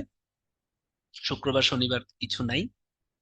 হ্যাঁ, শুক্রবার শনিবার মাঝে মধ্যে ফ্রি থাকে, আবার ফ্রি থাকলেও আবার রাত 9টা থেকে বাংলো, বিভিন্ন ডিউটি, অফিসের ডিউটি। কোনো ফাঁক দেওয়া নাই, অ্যাডমিন ক্যাডারে কোনো ফাঁক দেওয়া যায় না। ঠিক আছে? তাই যারা মনে করেন যে অ্যাডমিন ক্যাডারে আসবেন ফাঁক ফোকর দিতে, তারা আইসেন না। হ্যাঁ, ওকে। তো যাই হোক, ওই বায়োমেট্রিক মানে কি, ওই যে বায়োমেট্রিক দিতে হয়, সকালে একটা ফিঙ্গারপ্রিন্ট, বিকালে একটা ফিঙ্গারপ্রিন্ট। মনে করেন উপজেলায় আপনার পোস্টিং হলো, ওখানে আপনার ফাঁকি যাতে না মারতে পারেন, মন্ত্রণালয় থেকে যাতে দেখতে পারে যে আপনি পৌঁছাইছেন নাকি। বায়োমেট্রিক সরাসরি কিন্তু দেখা যায় বায়োমেট্রিক দিয়ে। ঠিক আছে? তো এটা হচ্ছে বায়ো ইনফরমেটিক্স। এখন বায়ো ইনফরমেটিক্স এর অনেক সফটওয়্যার টুলস আছে, যেমন সাভা, sorry, Java, C plus plus, হ্যাঁ, এসকিউএল, পাইথন, স্প্রেডশিট অ্যানালাইসিস ইত্যাদি অ্যাপ্লিকেশন কিন্তু ব্যবহার করা যায় এটার এই সফটওয়্যার টুলসে। ঠিক আছে? তো এটা, এগুলো কখনোই আসবে না, এগুলো আসলে সফটওয়্যার, এগুলো না, এগুলো হচ্ছে ব্যবহার করা যায়। জেনেটিক ইঞ্জিনিয়ারিং, বায়োটেকনোলজির মাধ্যমে যদি জীবের জিনোমকে নিজের সুবিধা মতো অনুযায়ী সাজিয়ে নেওয়া যায়, এটাকেই বলা হয় জেনেটিক ইঞ্জিনিয়ারিং। তাই না? মানে জেনেটিক ইঞ্জিনিয়ারিং, ডিএনএ এর ভিতরে যে কোড গুলো থাকে।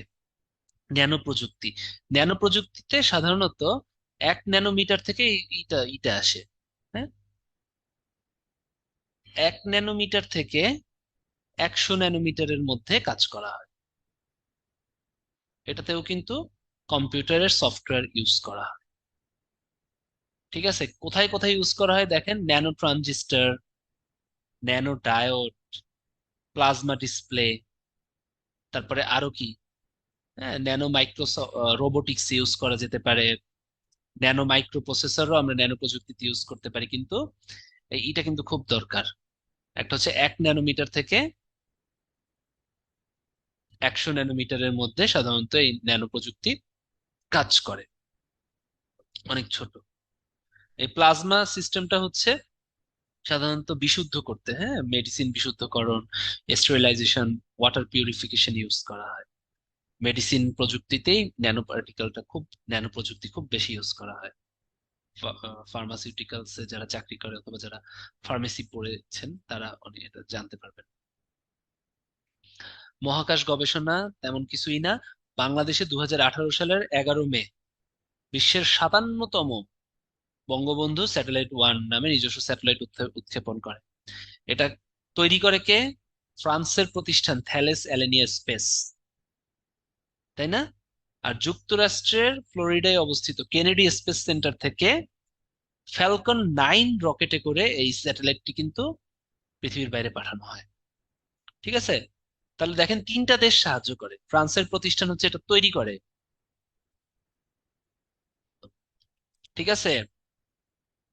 আর যুক্তরাষ্ট্রের ফ্লোরিডা থেকে এটা উৎক্ষেপণ করা হয়। আর স্পেস এক্স যে কোম্পানি যেটা এই স্যাটেলাইটটা তৈরিতে সাহায্য করছে, ওটার নাম কি বলেন তো?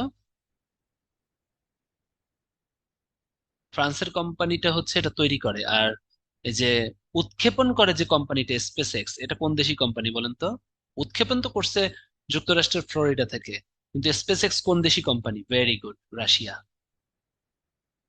তা তিনটা দেশ কিন্তু এখানে। উৎক্ষেপণ করছে হচ্ছে রাশিয়া, উৎক্ষেপণ করা হয়েছে ইউএসএ থেকে, আর তৈরি করছে ফ্রান্স। ঠিক আছে?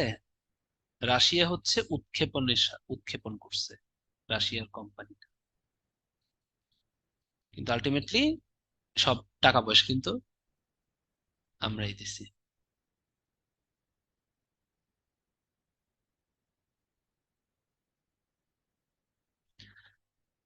ঠিক আছে।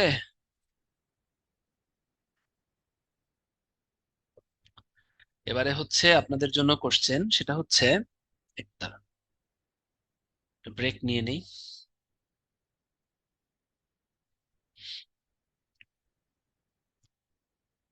এরপরে আমি একটা মজার কথা বলবো আপনাদের।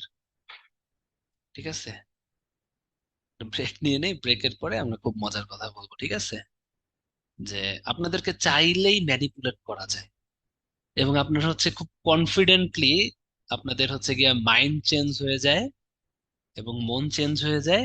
এবং আমিও কিছু একটা বললে আপনি হচ্ছে সায় দেন, এটা করা যাবে না, হ্যাঁ? আর ব্রেকের পর বলতেছি।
কোথায় গেছিলেন? আসেন, হ্যাঁ।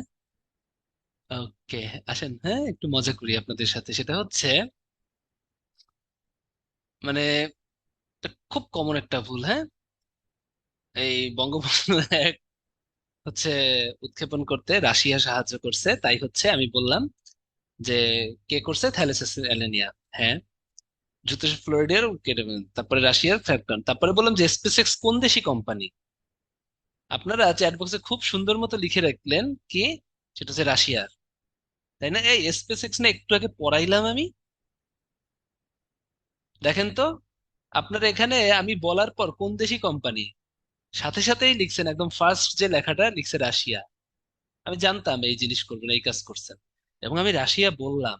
হ্যাঁ, এরপরেও মেনে নিলেন হ্যাঁ রাশিয়ার। দুই একজন দেখলাম যে ই করছেন, যারা হচ্ছে গিয়া এই প্যাচটা খুব লাগে। এই প্যাচ লাগানো যাবে না, একটু শোনেন বলি, হ্যাঁ। বঙ্গবন্ধু স্যাটেলাইট ওয়ানে, ঠিক আছে, কাহিনী আছে এখানে। স্যাটেলাইটটা তৈরি করে ফ্রান্সের স্যাটেলাইট, যেটা যেটা ঘুরতেছে, ওটা থ্যালেসেলেনিয়া কোম্পানি। ফ্লোরিডার কেনেডি স্পেস সেন্টার থেকে, এটা কোথায়, ইউএসএ, ফ্যালকন 9 রকেট স্যাটেলাইটটা উৎক্ষেপণ করে হচ্ছে স্পেস এক্স কোম্পানি, তাই না? একটু আগে যেটা বললাম ইউএসএ ভিত্তিক। তাহলে এই দুইটাই কিন্তু ইউএসএ, স্পেস এক্স কোম্পানি আর ফ্যালকন 9 দুইটাই কিন্তু ইউএসএ। রাশিয়া কি করছে, এটা একটু ইম্পর্টেন্ট, তাই না? রাশিয়ার কাছ থেকে হচ্ছে বাংলাদেশ স্লট বরাদ্দ নিছে। এই যে যে স্যাটেলাইটটা আছে, এটা একটা অরবিটাল বা একটা নিজস্ব কক্ষপথে ঘুরবে না, তাহলে রাশিয়া হচ্ছে কক্ষপথ বরাদ্দ নিছে। এটা কিন্তু বাংলাদেশের নিজস্ব উদ্যোগে হয়েছে। এখানে আর একটা কাহিনী আছে, লোন নিছে কিন্তু চীনের থেকে। রাশিয়াও দিছে, কিন্তু লোন দিছে, কিন্তু লোন নিছে সাংহাইয়ের চীন ব্যাংক থেকে, হ্যাঁ। এটা সাংহাই ব্যাংক থেকে, হ্যাঁ, সাংহাই ব্যাংক থেকে লোন নিছে। ঠিক আছে, এই জিনিসগুলো কিন্তু মাথায় রাখতে হবে। রাশিয়া হচ্ছে কক্ষপথ বরাদ্দ দেয়। ঠিক আছে, মনে থাকে যেন। ওকে, এবারে আসেন। এই বুঝতে পারছেন স্পেস এক্স কি ইউএস এর না? ইউএস এর তো। স্পেস এক্স কিসের, ইউএস এর না? তাহলে এটা রাশিয়া কেন? এই দেখেন আপনার চ্যাট বক্স, চ্যাটটা দেখেন উপরে একদম ফার্স্টেই একজন না দুইজন রাশিয়া লিখছেন। তারপরে আমি বলে গেলাম আপনাদের সাথে, হ্যাঁ রাশিয়া, ওই যে লেখা, এই যে অনেকেই, ওই দেখা আছে। তারপরে দুই একজন হ্যাঁ রিল না জিজ্ঞেস করছেন। যাই হোক, এই জিনিসটা যাই হোক, যিনি ভুল করবেন না, ঠিক আছে? এটা কিন্তু অনেক ভুল হয়, যে রাশিয়ার কি, ফ্রান্সের কি, আর ইসের কি। একটু মাথা ঠান্ডা রেখে পড়তে হবে, কঠিন কিছু না। আমাদের হচ্ছে প্রত্যেকটা জিনিস, হ্যাঁ, এই জিনিসগুলো কিন্তু মাথায় রাখতে হবে। ওকে, আর ওটা কিন্তু 11 মে উৎক্ষেপণ হয়। ভিস্যাট, এখানে একটা কাহিনী আছে। 11 মে আর 12 মে, দুইটা নিয়ে একটা ক্যাচাল আছে যে কবে উৎক্ষেপণ হয়। ঠিক আছে, 11 মে 12 মে দুইটাই কিন্তু উৎক্ষেপণ ক্যাচাল আছে। এটা একটু দেখে নিবেন, হ্যাঁ। আমার যতদূর মনে হয় 12 মে, এটা হচ্ছে, ঠিক আছে, 11 মে আর 12 মে দেখে নিবেন। বাংলাদেশি হিসেবে যেটা, ওইটাই হবে।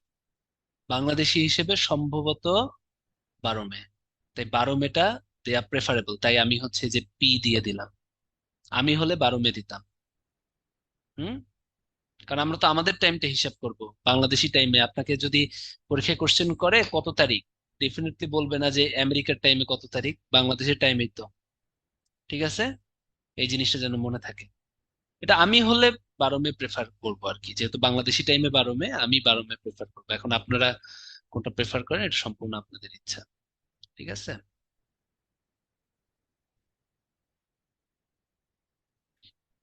ওকে, ভিস্যাট, ভিস্যাটের ফুল মিনিং হচ্ছে ভেরি স্মল অ্যাপারচার টার্মিনাল, খুব ছোট আকারের সংযোগ যন্ত্র। হ্যাঁ, ভূপৃষ্ঠ হতে স্যাটেলাইটে যোগাযোগ রক্ষার জন্য ভিসেট ব্যবহৃত হয়। ওই আমরা কয়েকদিন আগে ওয়াইড এরিয়ার নেটওয়ার্ক পড়ছিলাম না আগের ক্লাসে, ওখানে কিন্তু আপনারা ভিসেট ব্যবহার করতে পারবেন। দেখি তো, ওয়াইড এরিয়া নেটওয়ার্ক, তাই না? এটার ব্যাপ্তি কতটুকু ছিল মনে আছে?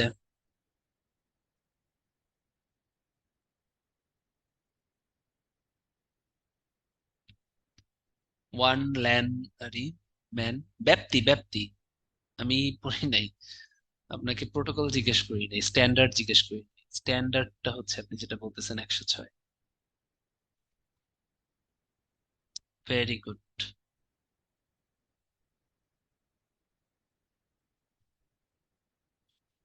ঠিক আছে, এগুলো দেখতে হবে কিন্তু।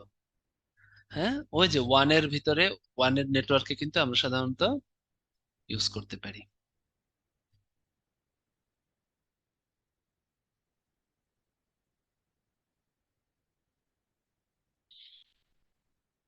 ব্লকচেইন সিস্টেম হচ্ছে ডেটা সংরক্ষণ অথবা আদান প্রদান করার জন্য একটা নির্ভরযোগ্য মাধ্যম। সে ডেটা সংরক্ষণ করা হয়। ঠিক আছে, এক্ষেত্রে প্রতিটি লেনদেন ক্রিপ্টোগ্রাফি সিস্টেমে এনক্রিপ্ট করা হয়, যেমন বিটকয়েনের নাম শুনছেন না? ঠিক আছে।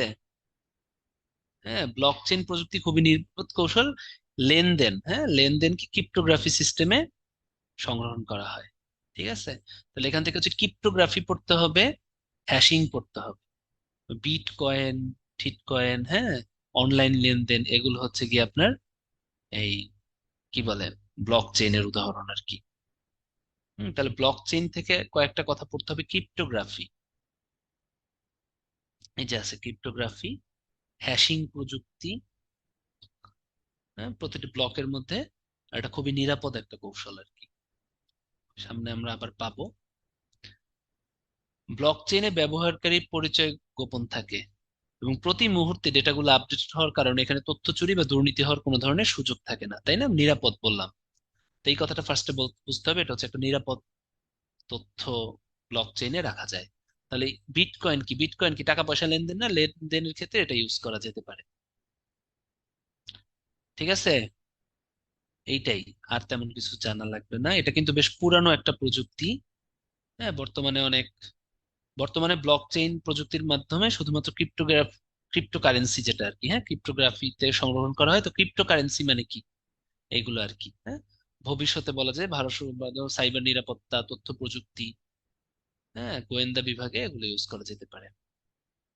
ঠিক আছে, বর্তমানে হচ্ছে ক্রিপ্টোকারেন্সি মানে হচ্ছে বিটকয়েন, ওখানে ইউজ করা হয়।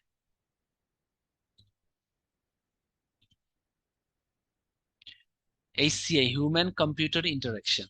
হ্যাঁ, এই ফুল মিনিংটা আছে মানব কম্পিউটার ইন্টারাকশন। মানুষ কিভাবে কম্পিউটারের সাথে যোগাযোগ করে এবং মানুষের সাথে সফল মিথস্ক্রিয়া করে, এটাই হচ্ছে ইম্পর্টেন্ট। ঠিক আছে, এটা ফুল মিনিংটা পড়লে হবে, হিউম্যান কম্পিউটার ইন্টারাকশন, এইচসিআই। এগুলো কিছুই না, কম্পিউটার ইন্টারাকশন যেটা, এই যে দেখেন, ওই যে আমরা ব্লক চেইনের ফলে কি ক্রিপ্টোকারেন্সি বা বিটকয়েন বললাম, সামনে আছে, এটা হচ্ছে ডিজিটাল বা ভার্চুয়াল মুদ্রা। হ্যাঁ, ভার্চুয়াল মুদ্রা বা ডিজিটাল মুদ্রা। ঠিক আছে, তাহলে ক্রিপ্টোগ্রাফিক প্রোটোকলের মাধ্যমে লেনদেন হওয়া সাংকেতিক মুদ্রা, লেনদেন হওয়ার জন্য একটা সাংকেতিক মুদ্রা। ঠিক আছে, বিটকয়েনের প্রচলন করে জাপানের সাতোশি নাকামোটো। খুবই ইম্পর্টেন্ট কিন্তু, বিটকয়েন শুরু হয় 2009 সালে, খুবই ইম্পর্টেন্ট। হ্যাঁ, এটা হচ্ছে গ্রাহক থেকে গ্রাহকের লেনদেন মাধ্যম নামে পরিচিত। পিয়ার মানে হচ্ছে গ্রাহক, হ্যাঁ, প্রেরক না, কিন্তু গ্রাহক থেকে গ্রাহকের লেনদেন নামে একটা পরিচিত। ঠিক আছে, সুবিধা কি? বিটকয়েনের লেনদেন সম্পন্ন করতে কোনো আর্থিক প্রতিষ্ঠানের প্রয়োজন হয় না এবং এর লেনদেনের গতিবিধি কোনোভাবেই অনুসরণ করা যায় না, যেহেতু ব্লক চেইনে নিরাপদ। ফলে ভার্চুয়াল মুদ্রা কোনো দেশের বৈধ কর্তৃপক্ষ ইস্যু করে না, বিধায় এর বিপরীতে আর্থিক দাবির কোনো স্বীকৃতি নাই। ঠিক আছে, এইটা। বাংলাদেশ ব্যাংক হচ্ছে বিটকয়েনকে ঝুঁকিপূর্ণ বা অবৈধ ঘোষণা করে। এটা নিয়ে কিন্তু কথা হয়েছিল। হ্যাঁ, যে কেন, বিটকয়েন তো আসলে কি, এটা তো ব্লক চেইনের মাধ্যমে নির্ণয় করা হয়। এখানে তো কি, আর্থিক লেনদেনটা কোনো ধরনের ব্যাংক থেকে ইস্যু হবে না, গ্রাহক থেকে গ্রাহকের হবে। এখানে তো চুরি করার কোনো নাই। ঠিক আছে, কিন্তু বাংলাদেশ ব্যাংক বলে যে না, কোনো ধরনের করা যাবে না, অনলাইন লেনদেন করা যাবে না, সেই জন্য হচ্ছে মানে আর্থিক প্রতিষ্ঠানের সাহায্য ছাড়া করা যাবে না, এই জন্য এটাকে ঝুঁকিপূর্ণ বা অবৈধ ঘোষণা করছে। কিন্তু এটা কিন্তু সুবিধা আছে আলটিমেটলি, এটার জন্য কোনো আর্থিক মানে বৈশ্বিক ভাবে যদি চিন্তা করি, আর্থিক প্রতিষ্ঠানের প্রয়োজন হয় না। বুঝতে পারছেন? এটা নিয়ে আর কি কি বলে কনফিউশন, এবং হচ্ছে বাংলাদেশ ব্যাংকের সাথে আইসিটি যারা হচ্ছে কি বলবে স্পেশালিস্ট বা হচ্ছে সুধীজন বা কি বলবো সুশীল সমাজ আইসিটি রিলেটেড তাদের ভিতরে বিতর্ক রয়েছে। এখন বিটকয়েনের মধ্যে কয়েকটা ভার্চুয়াল মুদ্রার নাম পড়তে হবে: Ethereum, ripple, litecoin, Monero, DM Libra. এগুলোও কিন্তু এক ধরনের বিটকয়েনের মতো কিছু ভার্চুয়াল মুদ্রা। ঠিক আছে। বিটকয়েন চালু হয় 2009 সালে হচ্ছে প্রচলন করে। 17টা দরকার নেই। আর্টিফিশিয়াল ইন্টেলিজেন্স আপনারা সবাই জানেন, কৃত্রিম বুদ্ধিমত্তা, তাই না? হ্যাঁ, কৃত্রিম বুদ্ধিমত্তা ইন্টেলিজেন্সের প্রতিষ্ঠাতা হলেন ব্রিটিশ বিজ্ঞানী ও গণিতবিদ অ্যালান টুরিং।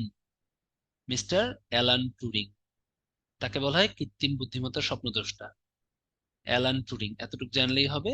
এখন এআই এর ভিতর আলটিমেটলি কি কি থাকে এই জিনিসগুলো আমাদের মনে রাখতে হবে। হ্যাঁ, ঠিক আছে। আমরা আমরা যদি এআই পড়ি একই সাথে আমাদের যে জিনিসটা জানতে হবে এটা হচ্ছে ফোর্থ ইন্ডাস্ট্রিয়াল রেভলিউশন, তাই না? এটার ভিতরে কয়েকটা জিনিস আপনাদের রিটেনের জন্য ইম্পর্টেন্ট এবং প্রিলিতেও আসবে, কয়েকটা জিনিস একটু আইডিয়া থাকতে হবে, নইলে কিন্তু আপনারা পারেন না। হ্যাঁ, এআই যেহেতু আসছে, ফোর্থ ইন্ডাস্ট্রিয়াল রেভলিউশন,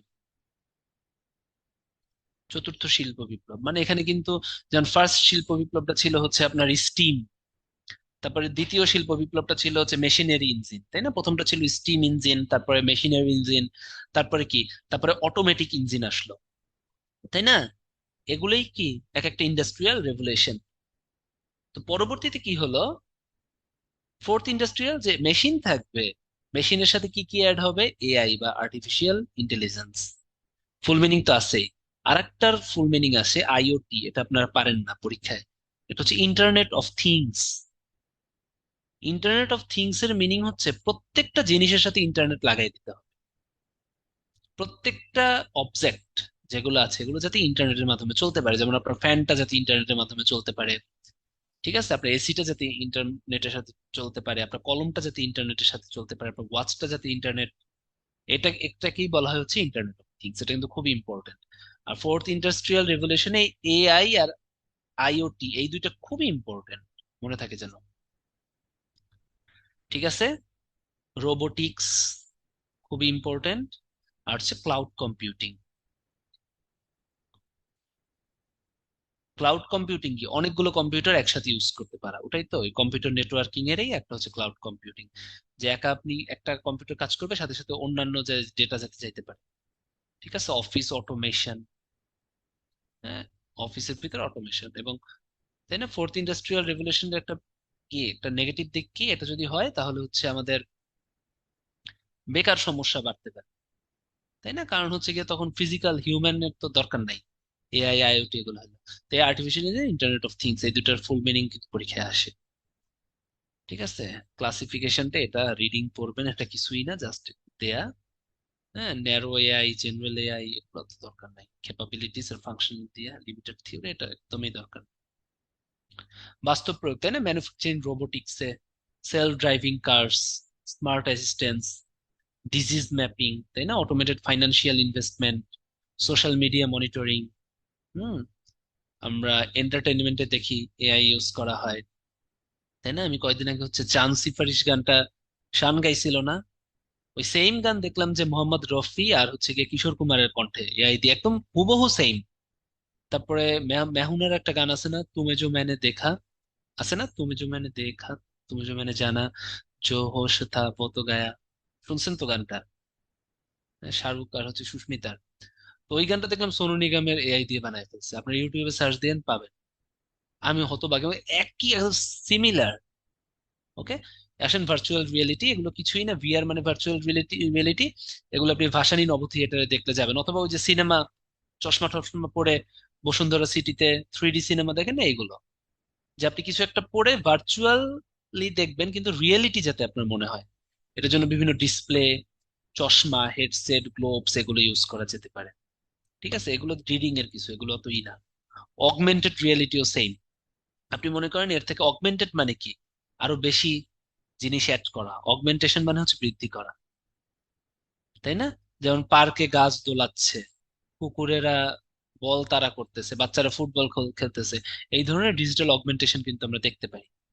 অ্যাড করা। এটার একটা খুব সুন্দর একটা উদাহরণ হচ্ছে ভার্চুয়াল রিয়েলিটি এবং অগমেন্টেড রিয়েলিটি। আপনার হচ্ছে 32 নম্বরে জাতির পিতা বঙ্গবন্ধু শেখ মুজিবুর রহমানের বাড়িতে যাবেন। ওখানে একটা শো হয় সকালে, হয় একদম মনে হবে মাননীয় প্রধানমন্ত্রী এবং তার বোন শেখ রেহানা মনে হয় যে একদম আপনার সামনে দাঁড়িয়ে কথা বলতেছে। এত সুন্দর। ওটা কিন্তু ভার্চুয়াল রিয়েলিটি এবং অগমেন্টেড রিয়েলিটির একটা উদাহরণ, দুইটা কাছাকাছি, অগমেন্টেড হচ্ছে আরো বেশি স্পেশাল।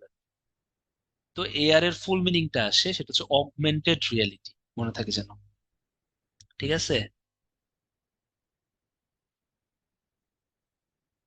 ঠিক আছে, এই যে ভিআর আর এআর কাছাকাছি, এগুলোর সফটওয়্যার হার্ডওয়্যার বিকাশ এগুলো তো ই না। মিক্সড রিয়েলিটি জাস্ট নামটা, ফুল মিনিংটা কি? Mixed reality. এক্সআর হচ্ছে এক্সটেন্ডেড রিয়েলিটি, হ্যাঁ, এক্স দিয়ে ইএক্স, এক্সটেন্ডেড। রোবোটিক্স, রোবোটিক্স শব্দটির উৎপত্তি হচ্ছে স্লাভিক শব্দ, এটা কিন্তু ইম্পর্টেন্ট, এটা কিন্তু বাংলায়ও আসতে পারে। যে রোবট কোন শব্দ থেকে আসছে, এটা তো স্লোভাকিয়ার স্লাভিক শব্দ রোবোটা থেকে আসছে। ঠিক আছে। ওকে, এটা যেন মনে থাকে, জানেন। রোবোটিক্স এর জনক খুবই ইম্পর্টেন্ট, আমেরিকার প্রকৌশলী ফ্রেডরিক অ্যাঞ্জেলবার্গ। তাই না? টুরিং ছিল হচ্ছে আর্টিফিশিয়াল ইন্টেলিজেন্সের জনক। এই জনক এই দুইটা একসাথে লিখে দেই। এআই এর জনককে মিস্টার টুরিং। এগুলো কিন্তু একদম ম্যাজিকের মতো কাজ করবে, বইয়ের পিছনে লিখে রাখবেন। ঠিক আছে। আর রোবটের জনক হচ্ছে অ্যাঞ্জেল বার্জার বা অ্যাঞ্জেল বার্গার, যাই লেখে। ঠিক আছে। ফ্রেডরিক এঞ্জেল, আমি বার্জার পড়তাম, বার্গার। খুব আসে কিন্তু এআই আর রোবট কিন্তু দুইটা আলাদা। রোবোটিক্স এর মধ্যে এআই দিয়ে দেওয়া হয় আর কি। ঠিক আছে। একটা সাধারণ রোবটের নিম্নোক্ত প্রধান অংশ থাকে: পাওয়ার সিস্টেম, অ্যাকচুয়েটর, সেন্সিং আর ম্যানিপুলেশন। হ্যাঁ, পাওয়ার সিস্টেম কি? সাধারণত লেড অ্যাসিডের ব্যাটারি দিয়ে তৈরি পাওয়ার সিস্টেমটা। তাহলে রোবটে যে ব্যাটারি, এটা কি? লেড অ্যাসিডের। অ্যাকচুয়েটর কি? রোবটের অঙ্গ সঞ্চালনের জন্য কতগুলো মোটর দিয়ে তৈরি অংশ। হ্যাঁ, অ্যাকচুয়েটরকে রোবটের হাত পা বলা হয়, এটা মনে রাখবেন। অ্যাকচুয়েটরকে কি বলা হয়? রোবটের হাত পা। এটা কিন্তু পরীক্ষায় আসে। সেন্সিং মানে পরিবেশ থেকে যে অংশটা আহ গ্রহণ করে। আর ম্যানিপুলেশন হচ্ছে রোবটের চলাফেরা সহ বিভিন্ন কাজের নিয়ন্ত্রণ করা অংশ। ম্যানিপুলেশন অংশটা হচ্ছে রোবটের ব্রেইন, এটা মনে রাখবেন। যেটা হচ্ছে চলাফেরা নিয়ন্ত্রণ করে, আমাদের চলাফেরা হাঁটাচলা নিয়ন্ত্রণ করে কিন্তু ব্রেইন, মস্তিষ্ক, মাথার ভিতর যেটা থাকে। আর অ্যাকচুয়েটর হচ্ছে যেটা হচ্ছে অঙ্গ সঞ্চালনের জন্য কতগুলো অঙ্গ, যেগুলো হচ্ছে মোটর দিয়ে তৈরি, হাত পা। হ্যাঁ, অ্যাকচুয়েটরকে বলা হয় রোবটের হাত পা।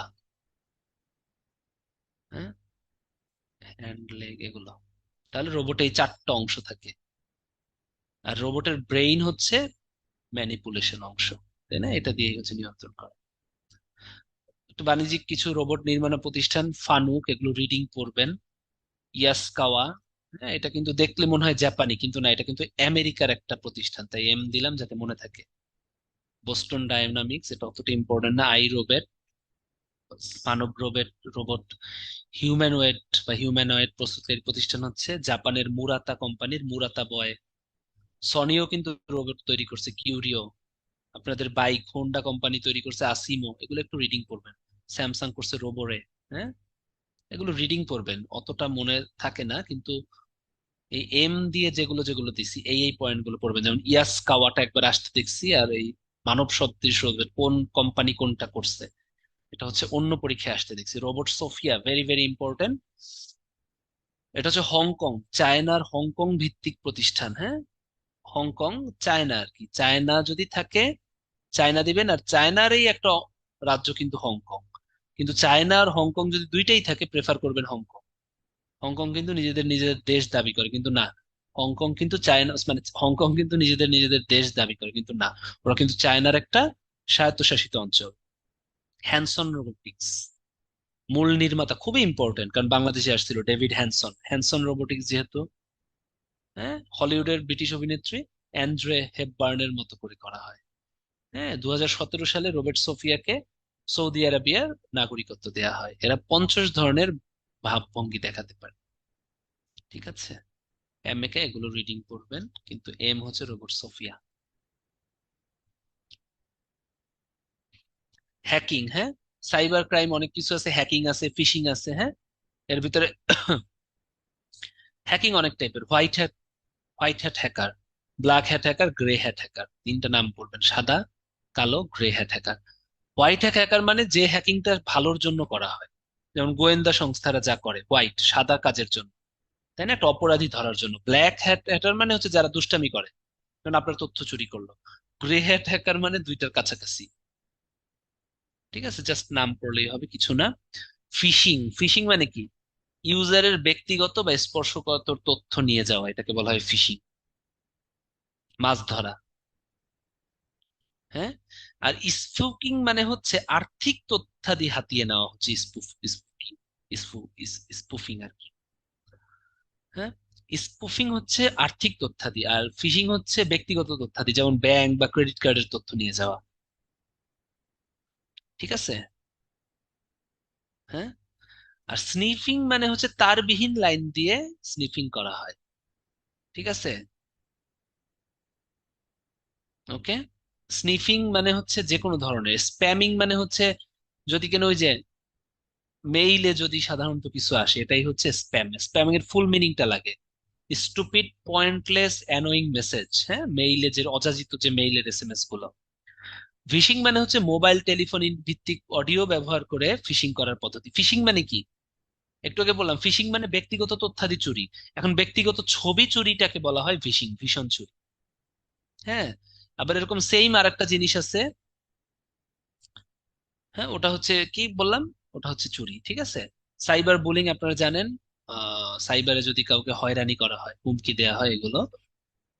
ম্যান ইন দ্য মিডল হচ্ছে একটা অ্যাটাক, একটা গোপন আক্রমণ, যেখানে আক্রমণকারীরা কথোপকথন বা ডেটা স্থানান্তরকে বাধা দেয়।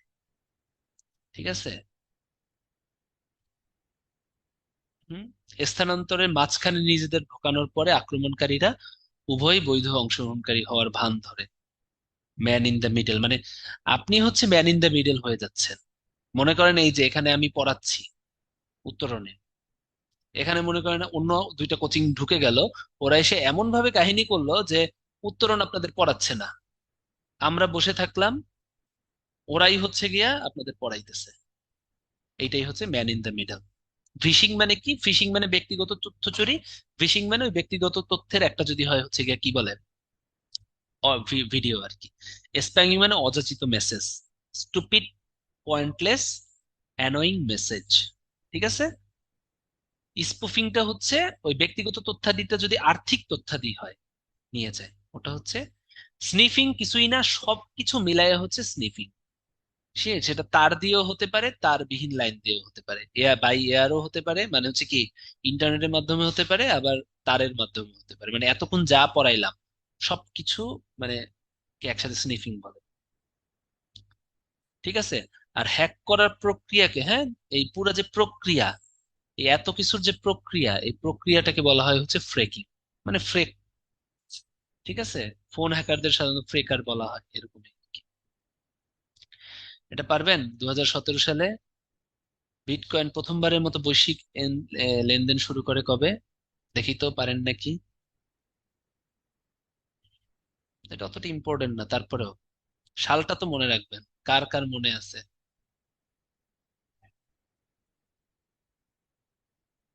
ভেরি গুড, হ্যাঁ। ওকে, 10 ডিসেম্বর 2017। Very good. এটা হচ্ছে আমি দেখতেছি যে কারা কারা হচ্ছে খুব ইম্পর্টেন্স দিচ্ছেন ক্লাসে। এবং জীবনেও আসবে না 10 ডিসেম্বর, হ্যাঁ। তারপরও দেখেন, যেহেতু পোলে আসছে, আমি পোলে এটা এই জন্যই দিতে দেওয়া হয়েছে যাতে আপনারা পারেন, মনে থাকে যেন। বিটকয়েন সর্বপ্রথম কবে চালু হয়? 2009 সালে জাপানে। আর প্রথম বৈশ্বিক এক্সচেঞ্জ শুরু করে 2017-তে। মানবাধিকার দিবস 10 ডিসেম্বর, এই দিন, যাতে মনে থাকে, হ্যাঁ। আসলে পারবে। ঠিক আছে। ক্রেডিট কার্ড তথ্য মানে কি ব্যক্তিগত তথ্য, এটা কি ফিশিং? হ্যাঁ। অ্যামাজন ক্লাউডের একটা প্ল্যাটফর্ম হচ্ছে এডাব্লিউএস, এটা একটু মনে রাখবেন। ঠিক আছে, অ্যামাজনের হচ্ছে ক্লাউড প্ল্যাটফর্ম, জিনিসপত্র নিয়ে, এটা হচ্ছে এডাব্লিউএস। এক মেশিন থেকে অন্য মেশিনে ইমেইল মেসেজ স্থানান্তর করতে এসএমটিপি, সিম্পল মেইল ট্রান্সফার। ঠিক আছে। যে সাইবার আক্রমণ সংঘটিত হলে গ্রাহকের বৈধ অনুরোধ সহ কোনো একটি ওয়েব সার্ভার সম্পূর্ণ করতে ব্যর্থ হয়, এটাকে বলা হয় ডিনায়াল অফ সার্ভিস। এটা ওখানে ছিল না, একটু বলে দিই আপনাদেরকে। ঠিক আছে, মনে করেন আপনি একটা বৈধ অনুরোধ করলেন, ওটা করতে ওয়েব সার্ভিসটাই ব্যর্থ হইলো, তাহলে কি সে সার্ভিসটা করতে অস্বীকার করলো, ডিনাই করলো। এটাকে বলা হয় ডিনায়াল অফ সার্ভিস, এটা একটু মনে রাখবেন। ঠিক আছে, তো ওয়েব সার্ভার সোশ্যাল নেটওয়ার্কসে যোগাযোগের মিডিয়া ব্যবহার করে, উপরে সবগুলো। কেনা বেচার জন্য নয় হচ্ছে কোনটা, গুগল.কম। পপ গ্রহণ করার জন্য অধিক ব্যবহৃত হয় পপ 3। ঠিক আছে, তো আজকে এতটুকুই থাক। লাস্টে হচ্ছে আমি যেটা করব, র্যাপিড ফায়ার রাউন্ড খেলবো, কেউ যাবেন না। ঠিক আছে, এখানে আমি দেখতেছি যে কয়জন, একজনও কিন্তু যাবেন না। র্যাপিড ফায়ার রাউন্ড, যা যা বলবো এই কয়টাই পরীক্ষায় আসবে, এই কয়টাই আসবে ভাই। ফেসবুক কত সালে প্রতিষ্ঠিত হয়? 2007, 2009, 2004, 2005। Very good. Siam, Sukhi, Romana, Kuntala, Nijoy, Tanjila, Shiuli, Mahiyan, very good. Jannatul, Esha, sweet, very sweet, আমার খুব ভালো লাগতেছে যে পারতেছেন। ওকে, এখন বলেন, সেটা হচ্ছে নিচের কোনটা মাইক্রোসফটের search engine? Pipilika, Yahoo, Google, Bing, Ask. Very good. Partha, Manjur, Tanjira, Mahiyan, very good. Bing, তাই না? ওকে, এবারে বলেন, ইমেইল সাধারণত মেসেজ দেওয়ার জন্য কোন প্রোটোকলটা বেশি ব্যবহৃত হয়? মেসেজ আদান প্রদানের জন্য কোনটা ব্যবহার করা হয়? HTML, SMTP, POP, POP 3। Very good Mohijur, SMTP, তাই না? ওকে, এবারে বলবেন সেটা হচ্ছে আহ এক্সকিউজ মি, আপনারা বলবেন সেটা হচ্ছে আহ নিচের কোনটা কম্পিউটারের হাত পা বলা হয়? চারটা option: sensing part, manipulation part, actuator part, battery part. Very good, very good. কোনটা? Actuator part. Very good. ঠিক আছে, তাহলে পড়তে থাকেন, এবং পড়ার পরে জিনিসটা খুব সহজ লাগবে। ঠিক আছে, তাহলে আজকে এতটুকু থাকুক। সবুজ ভাই, আমি তাহলে লিভ নিয়ে নিচ্ছি। আপনি আপনি তাহলে ওদেরকে যদি আর কোনো থাকে দিয়ে দিতে পারেন। থ্যাংক ইউ, সবার জন্য শুভকামনা। ঠিক আছে, অন্য আরেকদিন আবার দেখা হবে। জি ভাই, আপনাকেও ধন্যবাদ। আমরা তাহলে আজকের মতো শেষ করছি।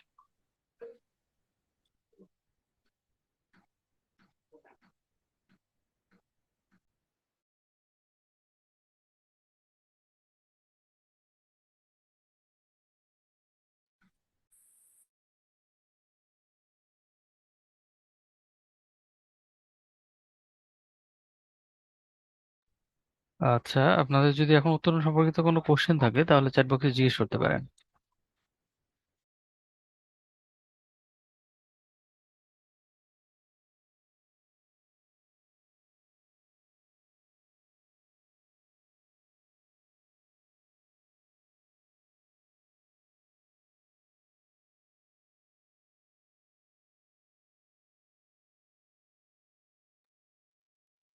হ্যাঁ আলামিন ভাইয়া, এই তো কিছুক্ষণের মধ্যে দিয়ে দেবো। আপনাদের তো এই যে 8:30 পর্যন্ত তো ক্লাস টাইম, তো 3-4 থেকে 5 মিনিটের মধ্যে পেয়ে যাবেন আশা করি। হ্যাঁ, আমি দিয়ে দিছি অলরেডি ভাই আপনার হোয়াটসঅ্যাপে। হ্যাঁ, আপনি দিয়ে দিতে পারবেন 3-4 মিনিট পরেই। ঠিক আছে ভাই। কোর্সের এটাই হচ্ছে আপনাদের লাস্ট পার্টের রুটিন চলছে। আশা করি 12 থেকে 15 তারিখের মধ্যে আশা করি ক্লাসগুলো শেষ হয়ে যাবে আপনাদের।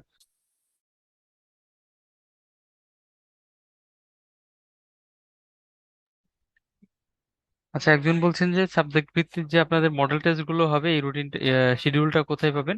এটা যদি আপনি একটু লক্ষ্য করেন যে আপনাদের ওয়েবসাইটে দেয়া আছে, হ্যাঁ।